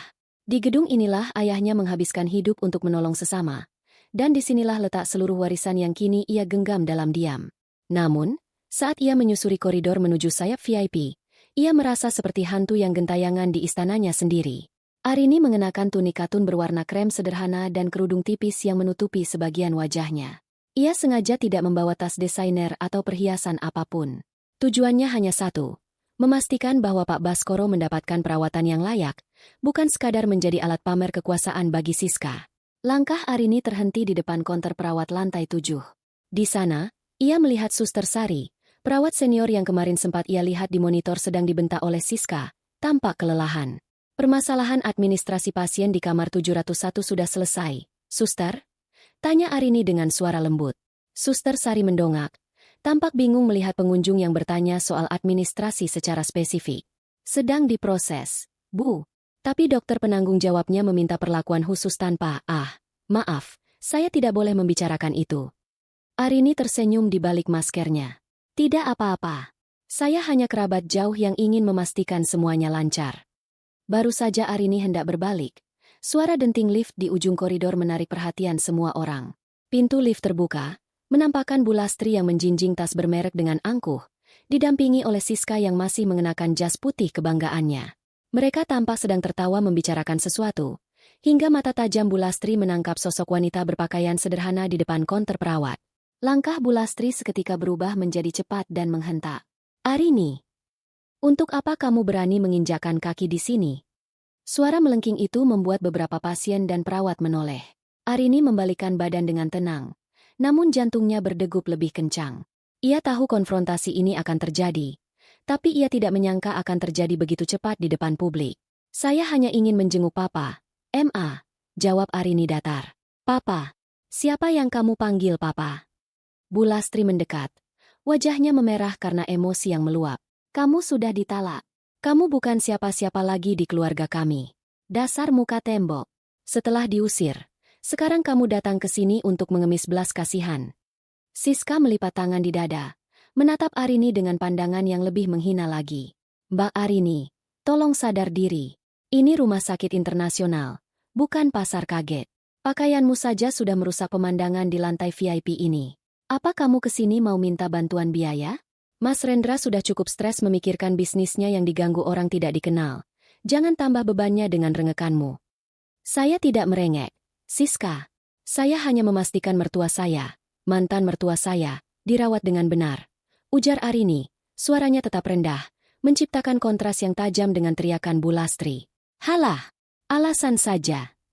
Bu Lastri kini berteriak lebih keras, seolah ingin memastikan semua staf medis di sana mendengar. Kalian lihat wanita ini? Ini adalah mantan menantu saya yang tidak tahu diuntung. Miskin, tidak punya pekerjaan, dan sekarang mencoba mencari perhatian karena tahu mantan suaminya akan sukses besar dengan bantuan Dr. Siska. Dia ini beban hidup. Cuma bisa menghabiskan uang. Siska terkekeh. Ia menoleh pada Suster Sari dan beberapa perawat lain yang menonton dengan canggung. Suster, lain kali kalau ada pengunjung berpakaian seperti ini yang mengaku kerabat pasien VIP, Langsung panggil security saja. Kita tidak ingin ada parasit yang mencoba memanfaatkan fasilitas rumah sakit untuk kepentingan pribadi, kan? Beberapa staf medis menunduk. Tak berani menatap Arini. Mereka terjepit antara rasa kasihan pada Arini dan rasa takut pada Siska yang mereka anggap memiliki akses ke pemilik rumah sakit. Arini berdiri tegak di tengah lingkaran penghinaan itu. Ia merasakan luka lama di hatinya berdenyut. Rasa sakit karena direndahkan selama bertahun-tahun merayap naik ke tenggorokannya. Namun, alih-alih menangis atau membalas makian itu, Arini justru menarik napas panjang. Ia perlahan membuka maskernya, menampakkan sebuah senyuman tipis yang sangat tenang, senyum yang tidak mengandung amarah, melainkan sebuah kepastian yang mengerikan. "Kenapa kamu senyum-senyum begitu? Gila kamu ya?" Bu Lastri semakin meradang karena reaksinya tidak sesuai harapan. "Saya hanya sedang berpikir, Ma," ucap Arini pelan. Matanya menatap Siska dengan tajam. "Betapa lucunya takdir. Kalian sangat bangga dengan tempat ini, sangat bangga dengan fasilitas VIP ini, sampai lupa bertanya-tanya, siapa sebenarnya yang membiarkan kalian tetap berada di sini malam ini? Apa maksudmu?" Siska mengernyit, merasa ada sesuatu yang janggal dalam nada bicara Arini. "Nikmatilah pelayanan terbaik di RS Medica, Siska. Selagi kamu masih bisa memakai jas putih itu." Lanjut Arini tanpa memberikan penjelasan lebih lanjut.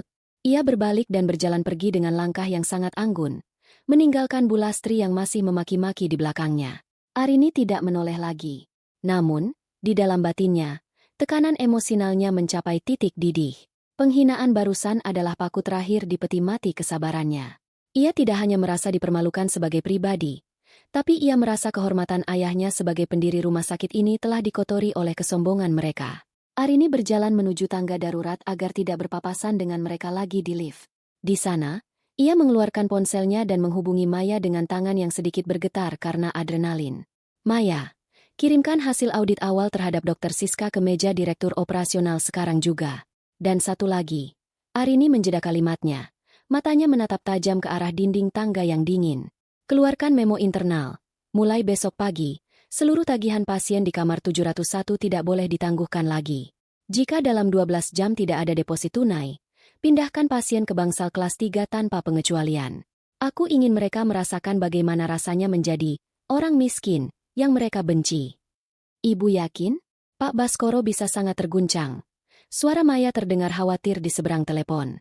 "Dia harus tahu siapa yang selama ini menyokong hidupnya," jawab Arini dingin. "Dan Siska. Aku ingin dia yang menyampaikan berita pemindahan itu pada Bu Lastri. Mari kita lihat seberapa besar martabat yang dia banggakan saat dia tidak bisa berbuat apa-apa di rumah sakitnya sendiri." Arini menutup telepon. Ia tahu keputusan ini sangat berisiko.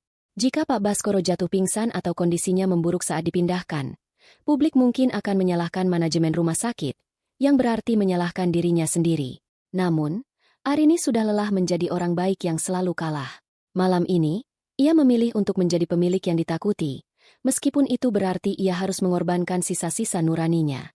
Lampu-lampu kota Jakarta di luar jendela penthouse tampak seperti permata yang berserakan, namun bagi Arini, keindahan itu terasa hambar.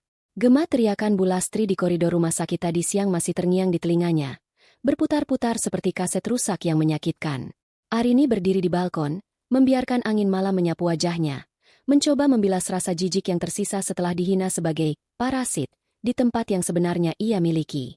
Ada kelelahan batin yang hebat saat ia menatap Gilang yang sudah tertidur pulas di dalam. Arini bertanya pada dirinya sendiri, apakah jalan yang ia tempuh ini benar? Ia sedang meruntuhkan dunia pria yang pernah ia cintai dan menghancurkan martabat keluarga yang pernah ia anggap sebagai keluarga sendiri. Namun, setiap kali keraguan itu muncul, bayangan Rendra yang memeluk Siska di tengah pesta ulang tahun anaknya kembali membakar niatnya. Arini tidak sedang membalas dendam. Ia sedang menagih kembali harga diri yang mereka curi darinya selama 5 tahun. "Ibu, Pak Rendra sudah kembali ke rumah." Suara Maya memecah keheningan dari arah ruang tengah. Maya mendekat dengan tablet yang menampilkan notifikasi dari sistem keamanan pintar rumah Rendra yang aksesnya masih terhubung diam-diam ke perangkat Arini. Dia tampak sangat kacau. Dia langsung menuju ruang kerja dan menggeledah brankas. Arini membalikkan badan. Matanya berkilat dingin. Dia sedang mencari sertifikat rumah. Dia butuh jaminan tambahan untuk menahan para investor agar tidak benar-benar pergi. Dia pikir rumah itu miliknya. Di kediaman keluarga Baskoro yang kini terasa sunyi dan mencekam, Rendra berlutut di lantai ruang kerjanya. Tumpukan map berserakan di sekitarnya. Keringat dingin membasahi kemeja mahalnya. Investor-investor terus menelepon, menuntut kejelasan, sementara pihak bank mulai menanyakan likuiditas perusahaannya. Harus ada di sini. SHM itu harusnya di sini. Geram Rendra. Ia ingat ayahnya pernah bilang bahwa rumah ini adalah aset terkuat mereka. Tangannya meraih sebuah map kulit berwarna hitam yang tertimbun di bagian paling bawah brankas. Begitu ia membukanya, jantungnya seolah berhenti berdetak. Bukan SHM, sertifikat hak milik, atas namanya atau nama Pak Baskoro yang ia temukan, melainkan sebuah akta hak guna bangunan, HGB, dan dokumen kepemilikan aset yang mencantumkan nama sebuah yayasan, Yayasan Harapan Medika. Rendra membalik halaman berikutnya dengan tangan gemetar. Di lembar pengesahan struktur organisasi yayasan tersebut, matanya terpaku pada satu nama yang tertulis jelas sebagai ketua pembina sekaligus pemilik modal utama, Arini Kusuma Wardhani. Tidak mungkin. Bisik Rendra. Suaranya tercekat di tenggorokan. Arini? Bagaimana bisa? Selama ini, ia mengira Arini hanyalah wanita lulusan sarjana biasa yang tidak memiliki latar belakang finansial. Ia mengira Arini beruntung bisa menikah dengannya. Namun, dokumen di tangannya menunjukkan kenyataan yang berbanding terbalik. Rumah mewah yang ia tempati, tanah yang ia pijak, semuanya adalah properti milik yayasan yang dikendalikan oleh istrinya sendiri, wanita yang baru saja ia talak dan ia usir dengan koper kecil. Pintu ruang kerja terbuka kasar. Bu Lastri masuk dengan wajah panik. Baru saja pulang dari rumah sakit setelah ditenangkan oleh Siska. Rendra, ada apa lagi? Kenapa mukamu seperti melihat hantu? Tanya Bu Lastri tajam. Rendra mengangkat dokumen itu dengan tangan yang masih gemetar. Rumah ini. Rumah ini bukan milik kita. Rumah ini milik Yayasan Harapan Medika. Bu Lastri merampas kertas itu. Matanya menyipit membaca nama yang tertera di sana. Sejenak, wajahnya pucat. Namun kesombongan yang sudah mendarah daging dengan cepat mengambil alih. Ia tertawa sumbang. Sebuah tawa yang dipaksakan untuk menutupi ketakutan yang mulai merayap. Halah, ini pasti kesalahan administrasi. Rendra, kamu tahu sendiri Arini itu bodoh. Mana mungkin dia punya yayasan sebesar ini? Paling-paling namanya hanya dipinjam oleh orang tuanya dulu. Atau ini dokumen palsu yang dia selipkan untuk menakut-nakuti kita. Tukas Bu Lastri sengit. Jangan biarkan drama murahan Arini mengganggu pikiranmu. Kita masih punya Siska. Tapi kalau ini benar, kita bisa diusir kapan saja. Tidak akan, potong Bu Lastri tegas. Siska tadi bilang dia sudah hampir mendapatkan jadwal pertemuan dengan pemilik RS Medika yang misterius itu. Begitu kamu bekerja sama dengan mereka, kita bisa membeli 10 rumah seperti ini dan melemparkan dokumen sampah ini ke muka Arini. Siska adalah kunci keselamatan kita. Rendra, dia punya kelas, dia punya akses. Bukan seperti Arini yang cuma bisa main gertak dengan kertas-kertas tua. Rendra terdiam. Kata-kata ibunya masuk akal bagi logikanya yang sedang kalut. Ia ingin percaya bahwa ini adalah kesalahan. Ia butuh percaya bahwa Arini tetaplah wanita miskin yang ia kenal, karena jika Arini benar-benar pemilik yayasan itu, maka Rendra baru saja melakukan kesalahan terbesar dalam hidupnya. Kembali di penthouse, Arini mendengarkan laporan Maya tentang penemuan dokumen tersebut. Ia duduk di kursi kerjanya, menatap sebuah pena emas peninggalan ayahnya. Ada rasa puas melihat Rendra mulai mencium kebenaran. Namun ia juga merasa muak melihat betapa gigihnya Bu Lastri dalam penyangkalan. Ibu, Pak Rendra sepertinya memilih untuk mengabaikan dokumen itu atas saran ibunya, ujar Maya. Mereka masih menggantungkan harapan pada Dokter Siska. Arini tersenyum. Kali ini senyumnya lebih tajam. Bagus, biarkan mereka memupuk harapan itu setinggi mungkin. Karena semakin tinggi mereka memanjat, semakin hancur tulang mereka saat jatuh nanti. Arini meraih selembar kertas resmi di atas mejanya. Ia mengambil keputusan kecil yang sangat berisiko. Sebuah langkah yang akan memaksa Rendra menghadapi kenyataan tanpa ada lagi ruang untuk menyangkal. Maya, siapkan surat pengosongan lahan resmi dari tim hukum yayasan. Kirimkan ke alamat rumah itu besok pagi. Berikan waktu 3 hari bagi penghuni tanpa izin untuk angkat kaki atau menghadapi jalur hukum, perintah Arini. Tapi Bu, jika Ibu melakukan ini, Rendra akan langsung tahu bahwa Ibu secara aktif menyerang mereka lewat yayasan. Dia bisa menggunakan ini untuk menuduh Ibu melakukan penipuan selama pernikahan. Maya memperingatkan dengan suara rendah. Arini menatap fotonya bersama Gilang yang ada di atas meja. Aku sudah tidak peduli lagi dengan apa yang dia tuduhkan. Maya, selama 5 tahun aku memberikan rumah bagi jiwanya yang ambisius. dan dia membalasnya dengan membuangku ke jalanan. Sekarang, biarkan dia tahu bagaimana rasanya tidak memiliki atap di atas kepalanya tepat di saat ayahnya sedang berjuang di rumah sakit. Tekanan batin baru menghimpit Arini. Ia tahu bahwa dengan mengirimkan surat itu, ia telah resmi membuka identitasnya sebagai musuh di balik layar. Rendra mungkin akan datang mengamuk atau menggunakan Gilang sebagai alat negosiasi. Namun, Arini sudah menyiapkan batinnya. Ia harus menjadi monster untuk melawan monster, meskipun ia harus kehilangan sedikit demi sedikit sisi lembutnya dalam proses ini. Kirimkan surat itu besok jam 9 pagi. Tutup Arini. Suaranya sedingin es yang membeku di tengah malam. Lantai eksekutif rumah sakit Medika diselimuti keheningan yang mencekam. Seolah-olah dinding-dinding kaca kedap suara di sana sedang menahan napas. Arini duduk di balik layar monitor di ruang kontrol tersembunyi. Jemarinya bertautan erat. Di layar, ia melihat Siska melangkah masuk ruang direksi dengan kepala tegak dan bunyi langkah sepatu hak tinggi yang menghentak angkuh. Siska tidak tampak seperti seorang dokter yang sedang dipanggil untuk audit. Ia tampak seperti seorang ratu yang sedang menuju singgasananya. Di dalam ruang direksi, Maya sudah menunggu di balik meja mahoni besar. Wajah Maya datar, sekeras batu pualam, mewakili wibawa yayasan yang selama ini tersembunyi. Duduk, Dr. Siska. Suara Maya terdengar dingin melalui sistem audio yang didengarkan Arini. Siska menarik kursi kulit itu tanpa permisi, menyilangkan kakinya dengan santai. Saya tidak punya banyak waktu, Bu Maya. Pasien saya di kelas VIP membutuhkan perhatian penuh, dan saya dengar ada masalah administrasi kecil yang harus diluruskan. Masalah kecil. Maya menggeser sebuah map biru ke depan Siska. Ini adalah laporan audit sementara. Penggunaan fasilitas Presidential Suite untuk pasien Baskoro tanpa deposit. Penyalahgunaan wewenang untuk membatalkan operasi pasien lain demi kenyamanan pribadi keluarga rekan Anda, hingga penggunaan stok obat-obatan kategori khusus tanpa prosedur yang sah. Ini bukan masalah kecil, dokter. Ini adalah pelanggaran etik berat. Arini memperhatikan raut wajah Siska di layar. Alih-alih pucat, wanita itu justru tersenyum sinis. Ada buncah amarah di dada Arini melihat betapa Siska sama sekali tidak merasa bersalah atas ketidakadilan yang ia lakukan pada pasien lain. Ibu Maya, mari kita bicara sebagai orang yang paham dunia kekuasaan. Siska mencondongkan tubuh, suaranya merendah namun penuh ancaman. Anda mungkin punya jabatan di administrasi ini, tapi Anda hanyalah pegawai.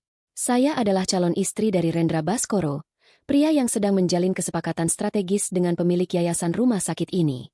Pak Rendra punya akses langsung ke petinggi, yang posisinya jauh di atas Anda. Pemilik yayasan tidak pernah memberikan izin bagi siapapun untuk menginjak-injak prosedur medis. Dokter, sahut Maya tenang. Itu karena Anda belum tahu rencana besarnya.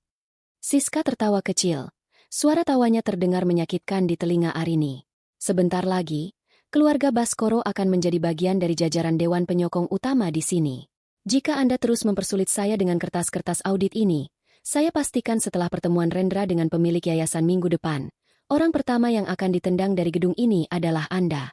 Jadi, saran saya, simpan map itu dan bersikaplah sopan pada calon nyonya besar keluarga Baskoro. Di ruang kontrol, Arini memejamkan mata sejenak. Tekanan batinnya mencapai titik didih. Siska begitu yakin dengan kekuasaannya, begitu percaya pada martabat palsu yang diberikan Rendra, hingga dia berani mengancam Maya, tangan kanan Arini sendiri. Rasa muak Arini bercampur dengan kepuasan yang pahit. Siska baru saja menggali lubang kuburnya sendiri begitu dalam sehingga tidak ada jalan untuk memanjat keluar. Namun, di tengah kemarahan itu, Arini teringat pada Gilang. Pagi tadi, anaknya menangis karena bermimpi Rendra menjemputnya. Arini harus tetap kuat. Jika ia membuka identitasnya sekarang karena emosi, Rendra mungkin akan menggunakan segala cara, legal maupun ilegal, untuk menyerang balik sebelum Arini sempat mengamankan hak asuh Gilang sepenuhnya. Maya kembali bersuara. Suaranya tetap stabil meskipun baru saja diancam. Dokter Siska, peringatan ini adalah prosedur resmi. Jika dalam 24 jam tagihan pasien atas nama Baskoro tidak dilunasi, kami akan melakukan tindakan tegas. Terlepas dari siapapun yang Anda klaim sebagai koneksi Anda. Siska bangkit berdiri, menyampirkan jas putihnya dengan gerakan dramatis. 24 jam? Kita lihat saja siapa yang akan memohon dalam 24 jam ke depan. Saya akan pastikan Rendra menelepon atasan Anda dan membuat Anda sujud meminta maaf. Siska keluar dari ruangan, membanting pintu dengan keras. Arini menghela napas panjang, menyandarkan kepalanya ke kursi. Tak lama kemudian, Maya masuk ke ruang kontrol. Wajahnya menunjukkan kekhawatiran yang nyata. Dia benar-benar kehilangan akal sehatnya. Bu, ujar Maya. Dia sangat yakin bahwa Pak Rendra punya kekuatan besar di sini. Apa kita akan membiarkan tagihan itu tetap menggantung? Arini menatap layar yang kini hanya menampilkan ruang direksi yang kosong. Biarkan. Tapi Maya, ada hal lain yang mengusikku. Kondisi Pak Baskoro, bagaimana laporan medis terakhirnya? Aku tidak ingin dendamku merenggut nyawa seseorang karena kelalaian prosedur yang dipaksakan Siska. Kondisinya stabil, Bu, tapi beliau butuh ketenangan. Jika berita soal tagihan dan ancaman pemindahan kamar sampai ke telinganya, itu bisa menjadi pemicu serangan jantung berikutnya. Jawab Maya jujur. Arini terdiam. Inilah konflik batin yang terus menghantuinya. Ia ingin menghancurkan Rendra dan Siska, tapi ia tidak ingin menjadi pembunuh. Namun, jika ia melunak, mereka akan terus menginjak-injaknya. Ia harus memilih antara nurani dan keadilan. Kirimkan tagihan itu langsung ke kantor Rendra, bukan ke rumah sakit. Perintah Arini akhirnya. Jangan biarkan Pak Baskoro tahu untuk saat ini. Aku ingin Rendra yang merasakan tekanan itu sendirian. Aku ingin dia sadar bahwa koneksi yang dia banggakan sebenarnya tidak pernah ada. Arini mengambil ponselnya, melihat sebuah pesan masuk dari pengacara Rendra yang isinya semakin mengintimidasi soal hak asuh anak. Arini merasakan dorongan untuk membalas, untuk meneriakkan kebenaran, namun ia menahannya. Sebagai gantinya, ia melakukan sebuah keputusan kecil yang sangat berisiko. Maya, hubungi bank yang memegang akun pribadi Rendra. Beritahu mereka melalui jalur audit internal yayasan bahwa ada indikasi penggunaan dana talangan ilegal untuk biaya rumah sakit keluarga. Minta mereka membekukan sementara akunnya untuk pemeriksaan. Bu, kalau akunnya dibekukan, dia tidak akan bisa membayar biaya rumah sakit sama sekali. Itu akan memaksa pemindahan Pak Baskoro secara otomatis dalam waktu singkat. Maya memperingatkan. Memang itu tujuannya, sahut Arini dingin. Aku ingin Rendra datang berlutut padaku. Bukan sebagai istrinya, tapi sebagai satu-satunya orang yang bisa menyelamatkan nyawa ayahnya. Aku ingin tahu, di titik terendah itu, apakah dia masih akan membela Siska atau memilih keluarganya. Arini berdiri, menatap bayangan dirinya di kaca. Ia merasa dirinya semakin jauh dari Arini yang dulu lembut dan penurut. Ada ketakutan kecil di sudut hatinya. Apakah setelah semua ini selesai, aku masih bisa menjadi ibu yang hangat bagi Gilang?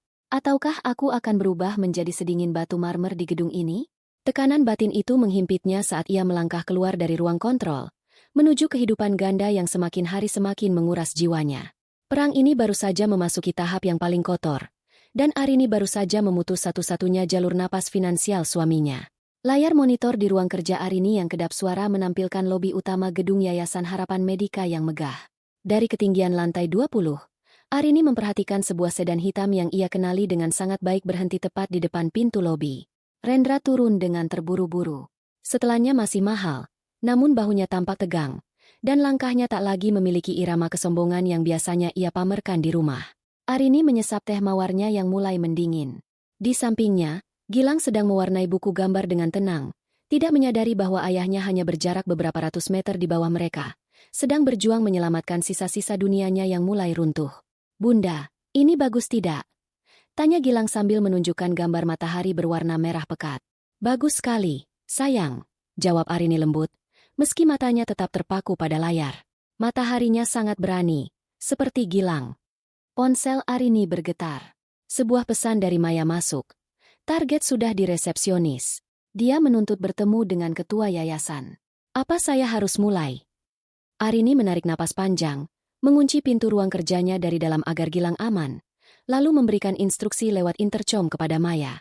Lakukan, Maya. Biarkan dia bicara pada dinding harga dirinya sendiri.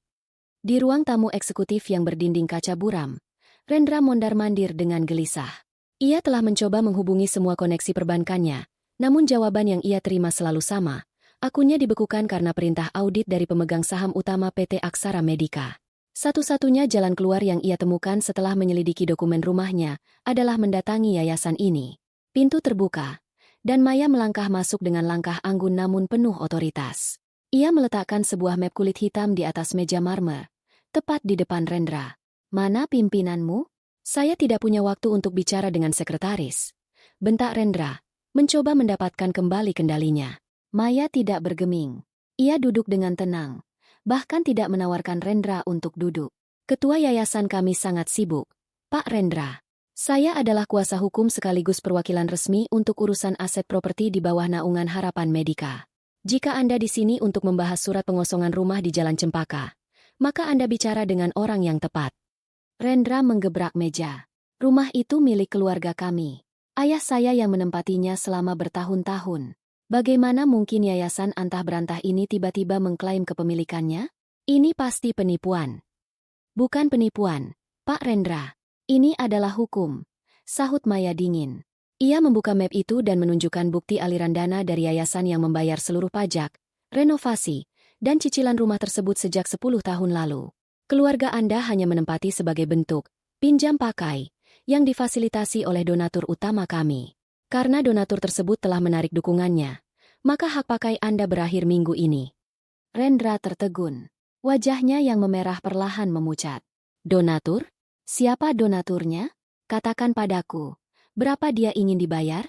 Aku akan mencarikan uangnya. Maya tersenyum tipis. Sebuah senyuman yang mengandung belas kasihan sekaligus penghinaan. Donatur kami tidak butuh uang Anda, Pak Rendra. Beliau hanya ingin satu hal yang selama ini sulit Anda berikan. Maya menggeser sebuah dokumen pendek yang hanya berisi satu paragraf. Rendra membacanya dengan mata membelalak. Pihak kedua, Rendra Baskoro, wajib menyampaikan permintaan maaf secara terbuka melalui media massa dan di depan seluruh staf Rumah Sakit Medika kepada Ibu Arini Kusumawardani atas tindakan penghinaan dan pencemaran nama baik yang telah dilakukan. Jika syarat ini dipenuhi, penyitaan aset akan ditangguhkan selama 1 tahun. Tawa hambar keluar dari mulut Rendra. Ia melemparkan kertas itu kembali ke arah Maya seolah-olah benda itu beracun. Meminta maaf pada Arini? Di depan umum? Kau pasti bercanda. Wanita itu bukan siapa-siapa. Dia hanya seorang pengangguran yang hidup dari uangku. Meminta maaf padanya sama saja dengan menghancurkan martabat keluarga Baskoro selamanya. Kalau begitu, martabat keluarga Anda akan hancur bersama dengan penyitaan rumah dan seluruh aset yang sedang kami audit, balas Maya tanpa ragu. Tidak akan. Rendra berdiri, memperbaiki letak jasnya yang kusut. Kalian pikir kalian bisa menekanku? Siska sudah mengatur segalanya. Minggu depan adalah acara gala tahunan RS Medika. Siska sudah menjanjikan saya pertemuan pribadi dengan pemilik asli rumah sakit itu. Saya akan membuat kesepakatan langsung dengannya, dan yayasan kecil ini akan saya beli hanya untuk saya bakar. Rendra melangkah keluar dengan bantingan pintu yang keras, menyisakan keheningan di ruangan itu. Arini, yang mendengarkan seluruh percakapan itu melalui pengeras suara, perlahan melepaskan cengkramannya pada pinggiran meja. Ada rasa perih yang menusuk di dadanya, sebuah sisa-sisa harapan yang baru saja mati total. Ia sempat berharap, setidaknya demi ayahnya yang sedang sakit atau demi rumah tempat mereka tinggal, Rendra akan menurunkan sedikit egonya. Namun ternyata, harga diri palsu dan kepercayaan butanya pada Siska jauh lebih berharga daripada kenyataan. Dia tetap memilih kehancuran. Maya, ucap Arini saat Maya kembali ke ruang kerjanya. Dia sangat yakin dengan gala tahunan itu. Bu. Sepertinya Dokter Siska benar-benar telah mencuci otaknya dengan janji-janji palsu tentang pertemuan dengan pemilik RS. Ujar Maya cemas. Apa yang harus kita lakukan? Gala itu adalah acara besar. Semua relasi bisnis dan media akan ada di sana. Arini berdiri, menatap matahari merah di buku gambar Gilang. Sebuah transformasi terjadi di matanya. Keraguan yang tadi sempat muncul kini digantikan oleh ketenangan yang mematikan. Biarkan dia memegang harapan itu sampai ke puncaknya. Maya, jika dia ingin pertemuan dengan pemilik RS Medika, maka aku akan memberikannya di malam gala itu. Di depan semua orang yang dia banggakan. Tapi Bu, itu sangat berisiko, Maya memperingatkan. Ibu akan membuka identitas di depan publik. Rendra bisa mengamuk, dan media akan menggoreng berita ini. Arini mengusap kepala Gilang yang kini sudah terlelap di sofa.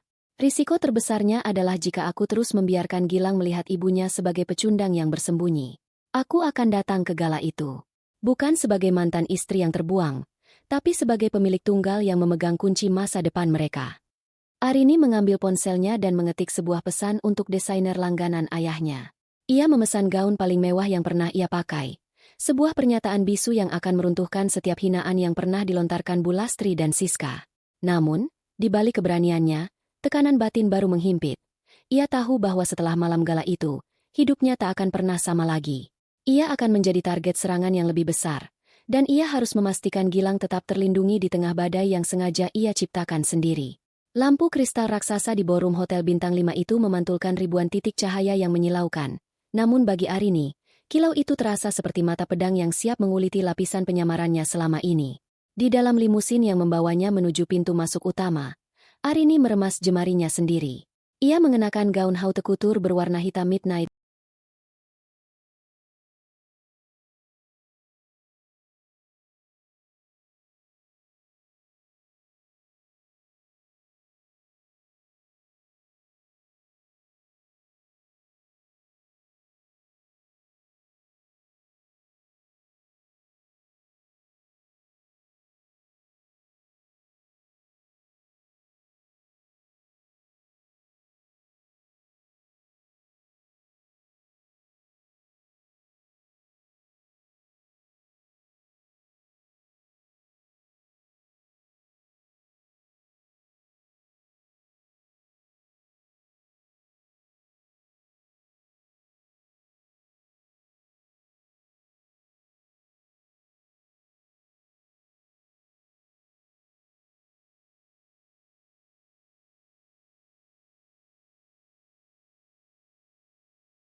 Dengan aksen perak yang menjuntai seperti tetesan air mata yang membeku.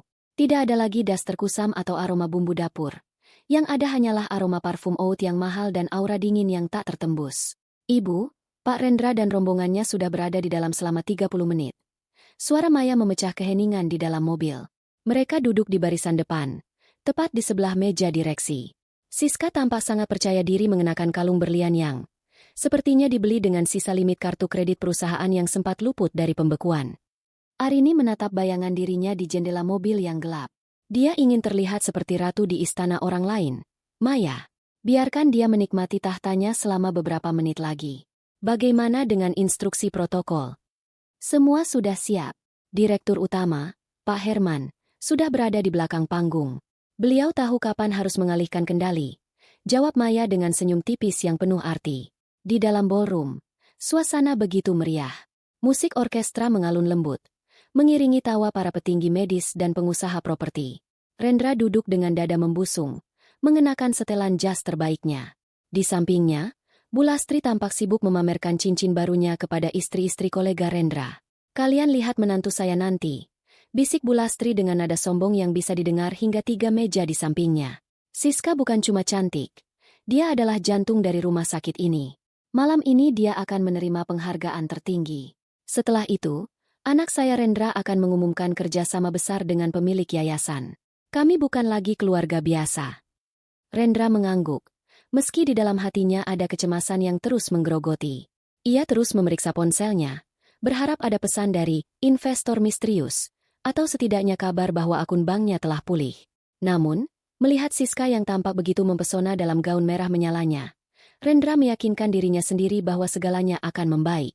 Siska adalah tiketnya menuju keselamatan. Hadirin sekalian, suara pembawa acara menggema, memicu tepuk tangan riuh. Kini tiba saatnya bagi kita untuk memberikan apresiasi kepada sosok yang telah memberikan dedikasi luar biasa bagi RS Medika tahun ini. Kepada Dr. Siska, Kami persilakan naik ke atas panggung untuk menerima Excellence Award. Siska berdiri dengan keanggunan yang dibuat-buat. Ia memberikan kecupan jauh pada Rendra dan pelukan singkat pada Bulastri sebelum melangkah menuju panggung dengan dagu terangkat. Di atas panggung, ia menerima trofi kristal itu dengan tangan gemetar karena gembira. Ia melangkah menuju mikrofon, siap membacakan pidato kemenangan yang sudah ia susun untuk menghina istri miskin, yang menurutnya kini sedang meratapi nasib di pinggiran kota. Terima kasih, Siska memulai. Suaranya terdengar jernih di seluruh ruangan. Penghargaan ini bukan hanya milik saya, tapi juga milik keluarga Baskoro yang selalu mendukung ambisi saya. Terutama untuk tunangan saya, Rendra, yang sebentar lagi akan membawa rumah sakit ini ke level yang lebih tinggi melalui kemitraan dengan pemilik yayasan. Klik. Suara Siska menghilang. Ia mengetuk-ngetuk mikrofon dengan bingung. Wajahnya mulai memerah. Ia mencoba bicara lebih keras. Namun seluruh sistem audio di ballroom mendadak mati total, menyisakan keheningan yang menyesakan. Para tamu mulai saling berbisik, bingung dengan gangguan teknis di acara sekelas ini. Tiba-tiba, pintu besar di ujung ballroom terbuka lebar. Dua barisan staf keamanan rumah sakit berdiri tegak, membentuk lorong manusia. Cahaya lampu sorot yang tadinya mengarah ke panggung perlahan bergeser, menyapu lantai marmer hingga berhenti tepat di pintu masuk. Seorang wanita melangkah masuk. Suasana ruangan seolah tersedot keluar. Langkah sepatunya yang beradu dengan lantai terdengar seperti detak jantung yang berdebar cepat. Arini berjalan dengan kepala tegak. Matanya menatap lurus ke depan, tidak sekalipun melirik ke arah meja Rendra. Gaunnya berkilau di bawah lampu sorot, memancarkan wibawa yang membuat para tamu secara insting berdiri untuk memberikan penghormatan. Rendra ternganga. Gelas anggur di tangannya nyaris jatuh. "Arini?" bisiknya. Suaranya hilang ditelan keterkejutan. Bulastri menutup mulutnya dengan tangan. Matanya membelalak lebar melihat menantu miskinnya, kini tampak seperti bangsawan dari antah berantah. Sementara di atas panggung, Siska berdiri mematung. Mikrofon di tangannya terasa seperti benda asing yang tak berguna. Arini terus melangkah hingga mencapai depan panggung. Pak Herman, sang direktur utama, turun dari panggung dan membungkuk hormat di hadapan Arini.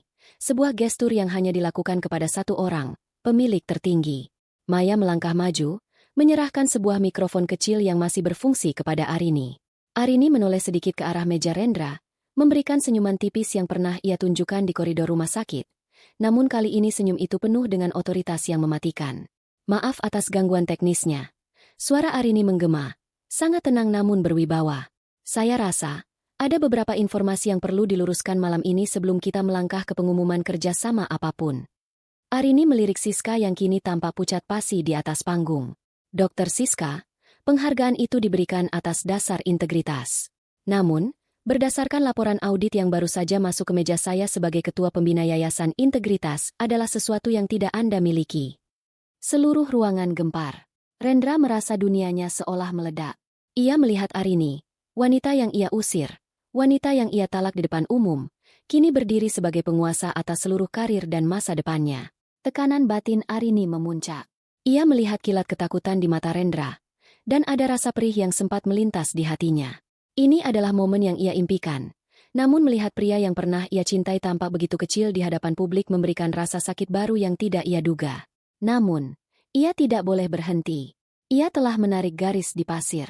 "Mulai malam ini," lanjut Arini, suaranya tetap stabil meski dadanya bergemuruh. "Seluruh operasional yang melibatkan keluarga Baskoro akan ditinjau ulang secara hukum. Dan untuk Dokter Siska, Anda dibebas tugaskan mulai detik ini." Arini meletakkan mikrofonnya di meja terdekat, berbalik, dan berjalan menuju ruang VVIP tanpa menunggu jawaban. Namun, di dalam batinnya, sebuah ketakutan baru muncul. Ia baru saja menyatakan perang terbuka secara nasional. Rendra yang tersudut adalah Rendra yang berbahaya, dan ia tahu, setelah malam ini, ia telah membuat keputusan berisiko tinggi yang mungkin akan menyeret Gilang ke dalam pusaran media yang kejam. Gema suara Arini yang tenang namun berwibawa masih bergetar di udara ballroom, menyapu bersih sisa-sisa kesombongan yang tadi memenuhi ruangan. Pak Herman, Direktur Utama RS Medica yang memiliki reputasi integritas tanpa celah, melangkah maju dengan sikap hormat yang tidak pernah ia tunjukkan kepada siapapun sebelumnya. Ia berdiri di samping Arini, lalu menoleh ke arah para tamu undangan, termasuk jajaran direksi dan investor yang kini menahan napas. "Hadirin sekalian," suara Pak Herman terdengar berat dan mantap melalui pengeras suara. "Malam ini, izinkan saya secara resmi memperkenalkan sosok di balik seluruh kebijakan dan fondasi RS Medica. Beliau bukan hanya ketua pembina yayasan, melainkan pemilik tunggal RS Medica. Dan bagi rekan-rekan pengusaha, perlu Anda ketahui bahwa beliau juga merupakan pemilik saham mayoritas dari PT Aksara Medica, perusahaan induk yang selama ini menjadi penyokong utama investasi properti dan kesehatan di kota ini. Beliau adalah Ibu Arini Kusuma Wardani. Keheningan yang mencekam pecah oleh gumaman kaget yang menjalar seperti api. Rendra merasa kakinya seolah berubah menjadi jeli. Ia mencengkeram pinggiran meja bundar di depannya hingga buku-buku jarinya memutih. Wajahnya yang tadi kemerahan karena amarah kini pucat pasi. Matanya menatap Arini seolah-olah wanita di depannya adalah orang asing yang baru turun dari langit. Di atas panggung, Siska masih mematung dengan trofi kristal di tangannya. Trofi itu kini terasa seperti bongkahan es yang membekukan jemarinya. Ia menatap Arini dengan bibir bergetar, mencoba mencari kata-kata pembelaan, namun suaranya seolah tercekik di kerongkongan. Arini melangkah satu langkah lebih dekat ke arah panggung, menatap Siska dengan tatapan yang sangat jernih.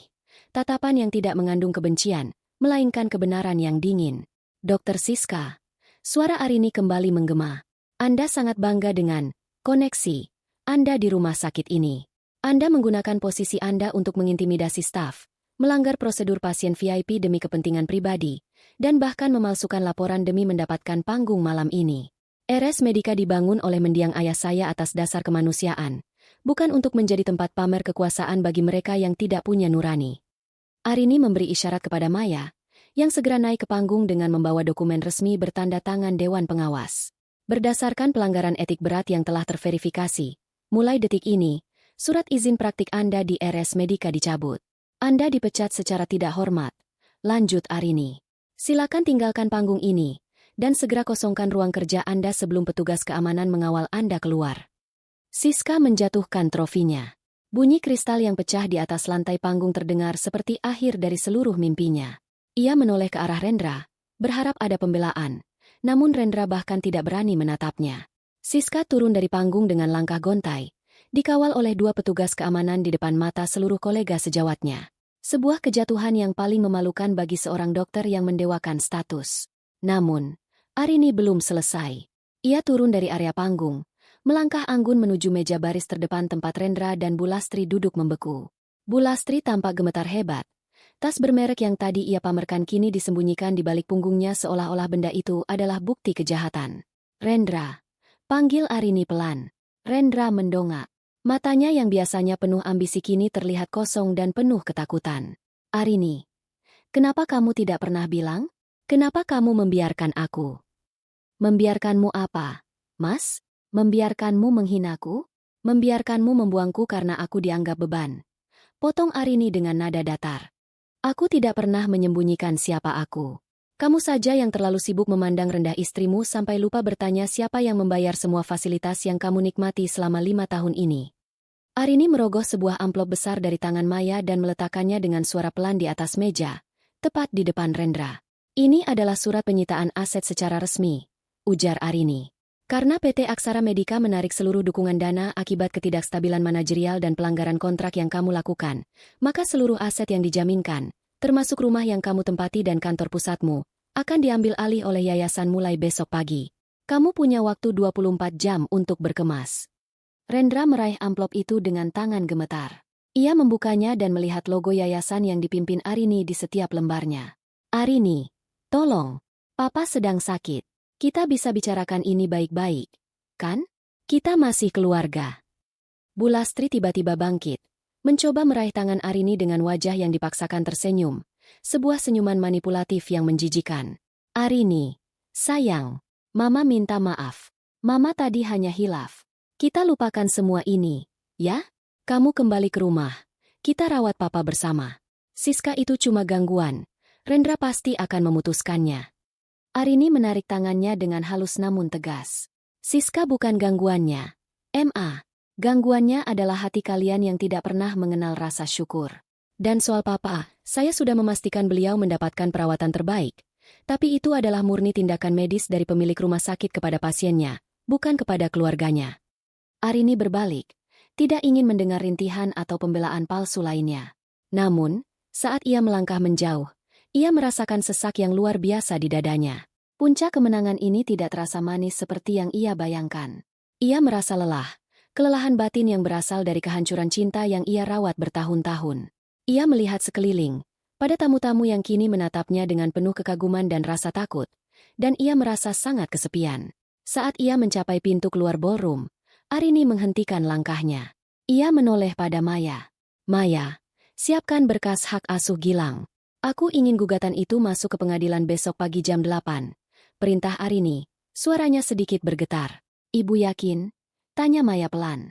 Rendra pasti akan melawan dengan sisa-sisa kekuatannya. Dia mungkin akan menggunakan kondisi kesehatan Pak Baskoro untuk menarik simpati publik dan menyudutkan ibu sebagai mantan istri yang kejam. Arini menatap ke arah ballroom yang riuh, di mana ia melihat Rendra sedang dikerumuni oleh penagih hutang dan kolega yang menuntut kejelasan. Dia boleh mencoba, tapi dia harus tahu, untuk mendapatkan Gilang, dia harus melawan pemilik kota ini. Aku tidak akan membiarkan anakku tumbuh bersama orang-orang yang mengukur martabat dari tebalnya kantong. Tekanan batin baru menghimpit Arini. Ia sadar, dengan melakukan penyitaan dan pemecatan publik ini, ia telah berubah menjadi sosok yang selama ini ia hindari, seorang penguasa yang dingin. Ia takut, jika ia tidak hati-hati, ia akan kehilangan kemampuannya untuk mencintai dengan tulus karena terbiasa melihat dunia sebagai transaksi kekuasaan. Keputusan untuk segera memasukkan gugatan hak asuh adalah langkah berisiko yang akan memicu perang hukum paling kotor dalam hidupnya. Arini masuk ke dalam mobil, memejamkan mata, dan untuk pertama kalinya setelah pesta ulang tahun Gilang, satu tetes air mata jatuh di pipinya. Bukan karena sedih kehilangan Rendra, tapi karena sedih menyadari bahwa mulai malam ini, ia benar-benar harus berdiri sendiri di puncak gunung yang sangat dingin. Hening yang menyelimuti balkon penthouse pagi itu terasa begitu berbeda. Tidak ada lagi debar jantung yang memburu karena rencana rahasia. Tidak ada lagi sesak napas karena hinaan yang tertahan. Arini berdiri menatap langit Jakarta yang perlahan membiru, memegang secangkir kopi yang uapnya menari-nari tertiup angin. Di belakangnya, di ruang tengah yang luas, Gilang sedang tertawa renyah bersama Maya, menyusun balok-balok mainan yang jauh lebih megah dari robot patah yang dulu ia tangisi. Semalam adalah akhir dari sebuah era, dan pagi ini adalah halaman pertama dari buku yang benar-benar baru. Ibu, suara Maya terdengar lembut saat ia mendekat ke balkon. Laporan penyerahan aset sudah selesai. Pak Rendra dan Bu Lastri sudah mengosongkan rumah di Jalan Cempaka subuh tadi. Mereka sekarang menempati rumah kontrakan kecil di pinggiran kota yang sudah saya siapkan atas nama yayasan, sesuai instruksi Ibu. Arini menarik napas panjang, membiarkan udara pagi memenuhi paru-parunya. Bagaimana dengan Siska? Karirnya tamat, Bu. Jawab Maya dengan nada datar tanpa simpati. Berita pemecatan tidak hormat dan pencabutan izin praktiknya menjadi tajuk utama di semua portal berita medis. Rendra benar-benar memutus kontak dengannya setelah tahu Siska tidak bisa lagi membantunya secara finansial. Siska mencoba menemui Pak Rendra di kontrakan barunya, tapi kabarnya Bu Lastri mengusirnya dengan makian. Mereka saling menyalahkan atas kehancuran ini. Arini memejamkan mata sejenak. Ia membayangkan Bu Lastri, wanita yang dulu begitu mengagungkan tas desainer dan status sosial, kini harus mencuci pakaian sendiri di bak plastik di sebuah rumah sempit. Ia membayangkan Rendra, pria yang ambisinya setinggi langit, kini harus berhadapan dengan kenyataan bahwa ia hanyalah seorang pengangguran dengan tumpukan hutang pribadi. Apa ada kabar dari rumah sakit? Tanya Arini lagi. Pak Baskoro sudah diperbolehkan pulang pagi ini. Maya ragu sejenak. Beliau meminta untuk bertemu ibu sebelum meninggalkan rumah sakit. Beliau bilang, ada sesuatu yang ingin beliau sampaikan secara pribadi, bukan sebagai pasien kepada pemilik, tapi sebagai seorang ayah kepada anaknya. Konflik batin merayapi Arini. Separuh hatinya ingin menolak. Ia tidak ingin lagi berurusan dengan keluarga yang telah mengoyak harga dirinya. Namun, separuh lainnya mengingatkan bahwa Pak Baskoro adalah satu-satunya orang yang tidak secara aktif memaki atau mengusirnya, meski diamnya pria itu saat itu terasa seperti pengkhianatan. Ayo kita ke sana, Maya. Untuk terakhir kalinya. Putus Arini. RS Medika tampak tenang saat Arini tiba. Tidak ada lagi sorot lampu gala yang menyilaukan. Hanya aktivitas medis yang berjalan sebagaimana mestinya. Di kamar 701 yang kini tampak lengang, Pak Baskoro duduk di kursi roda, siap untuk dipulangkan. Rendra berdiri di belakangnya. Wajahnya tampak kuyu dengan lingkaran hitam di bawah mata. Setelan jas mahalnya sudah berganti dengan kemeja flanel sederhana yang tampak agak kusut. Begitu Arini masuk, Rendra tersentak. Ia menunduk, tidak berani menatap mata wanita yang dulu ia panggil beban hidup. Kesombongannya telah luruh, menyisakan pria yang tampak hancur dan kehilangan arah. Arini. Suara Pak Baskoro serak. Ia memberi isyarat agar Rendra mundur. Terima kasih sudah datang. Arini berdiri di ujung tempat tidur, menjaga jarak yang aman bagi batinnya. Bagaimana keadaan Papa? Saya sudah instruksikan dokter untuk memberikan resep pemulihan terbaik. Pak Baskoro tersenyum pahit. Kesehatan fisikku membaik, tapi hatiku rasanya sesak melihat kehancuran yang kami buat sendiri. Arini, aku di sini bukan untuk meminta hartamu kembali. Aku hanya ingin meminta maaf. Sebagai kepala keluarga, aku gagal mendidik anakku untuk melihat berlian di depan matanya. Aku diam saat kamu dihina, dan diamku adalah dosa terbesarku. Arini merasakan tenggorokannya tercekat. Permintaan maaf ini datang terlalu lambat untuk menyelamatkan pernikahan mereka, namun cukup untuk menyembuhkan satu luka kecil di hatinya. Rendra tiba-tiba melangkah maju, suaranya bergetar. Arini, aku tahu aku tidak pantas dimaafkan. Aku kehilangan akal karena ambisi. Aku mengira Siska adalah kunci suksesku, tapi ternyata kamu adalah rumah yang aku bakar sendiri. Tolong, beri aku satu kesempatan untuk setidaknya bisa bertemu Gilang secara rutin. Jangan hapus aku dari hidupnya. Arini menatap mantan suaminya itu. Ia melihat penyesalan yang nyata, namun ia juga melihat bahwa Rendra masih pria yang sama, pria yang baru sadar saat segalanya hilang. Mas Rendra, ucap Arini dengan suara yang sangat tenang namun tak tergoyahkan. Aku sudah memaafkan kalian. Bukan karena kalian pantas mendapatkannya, tapi karena aku tidak ingin membawa beban kebencian ini di pundakku saat aku bermain dengan Gilang nanti. Kebencian itu berat, dan aku ingin hidup dengan ringan.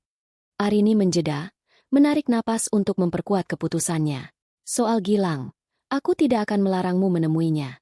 Tapi bukan sekarang. Kamu harus belajar menjadi pria yang bisa dibanggakan anaknya terlebih dahulu, tanpa embel-embel jabatan atau harta yang bukan milikmu. Berusahalah dari nol, Mas. Seperti yang dulu pernah aku lakukan saat mendukungmu dalam diam. Rendra terisak pelan, bahunya terguncang. Ia menyadari bahwa pintu itu tidak sepenuhnya tertutup. Namun ia telah kehilangan kunci emas untuk masuk ke dalam hati Arini. Arini berbalik, melangkah keluar dari kamar itu. Di koridor, ia melihat Maya menunggu dengan berkas final perceraian dan hak asuh mutlak yang sudah ditandatangani oleh hakim pagi tadi. Arini mengambil pena, menorehkan tanda tangannya dengan mantap. Semua sudah selesai, Bu? Tanya Maya. Belum semuanya, Maya. Arini menatap ke arah taman rumah sakit di bawah. Aku ingin melakukan satu hal lagi. Hibahkan kepemilikan rumah di Jalan Cempaka itu atas nama yayasan untuk dijadikan rumah singgah bagi keluarga pasien yang tidak mampu. Aku tidak ingin rumah itu menjadi kenangan buruk bagiku. Lebih baik rumah itu menjadi berkat bagi orang lain. Tapi Bu, itu aset yang sangat mahal. Ibu bisa menjualnya untuk ekspansi rumah sakit. Maya terkejut dengan keputusan mendadak itu. Kekuasaan yang sesungguhnya bukan soal seberapa banyak yang kita miliki, Maya, tapi seberapa banyak yang bisa kita lepaskan tanpa merasa kehilangan, ujar Arini. Senyumnya kini benar-benar tulus. Sebuah senyum kemenangan atas dirinya sendiri. Arini berjalan menuju mobilnya. Di dalam, Gilang menyambutnya dengan pelukan hangat. Saat mobil meluncur menjauhi RS Medika, Arini tidak lagi menoleh ke belakang. Ia menyadari bahwa memaafkan memang bukan berarti membiarkan diri diinjak. Memaafkan adalah cara terbaik untuk melangkah maju tanpa ada lagi bayang-bayang masa lalu yang menarik kakinya. Namun, di tengah ketenangan itu, Arini membuat sebuah keputusan kecil yang berisiko bagi masa depan bisnisnya. Ia mengambil ponselnya dan menelepon sekretaris direksi. Batalkan rencana merger dengan grup internasional minggu depan. Aku memutuskan untuk tetap menjadikan RS Medika sebagai rumah sakit mandiri yang berfokus pada layanan subsidi silang. Kita mungkin akan kehilangan potensi keuntungan besar, tapi kita akan mendapatkan kembali jiwa tempat ini. Arini tahu keputusan ini akan membuat dewan direksi gempar dan mungkin akan menurunkan nilai sahamnya dalam jangka pendek. Namun, ia tidak peduli. Ia lebih memilih menghadapi tekanan batin dari para pemegang saham daripada harus kehilangan nurani yang baru saja ia temukan kembali. Arini memeluk Gilang erat, menatap matahari yang kian tinggi di Cakrawala. Perang telah usai, dan kini, ia siap membangun kerajaan yang pondasinya bukan dari dendam, melainkan dari kasih sayang seorang ibu yang telah bangkit. Jangan pernah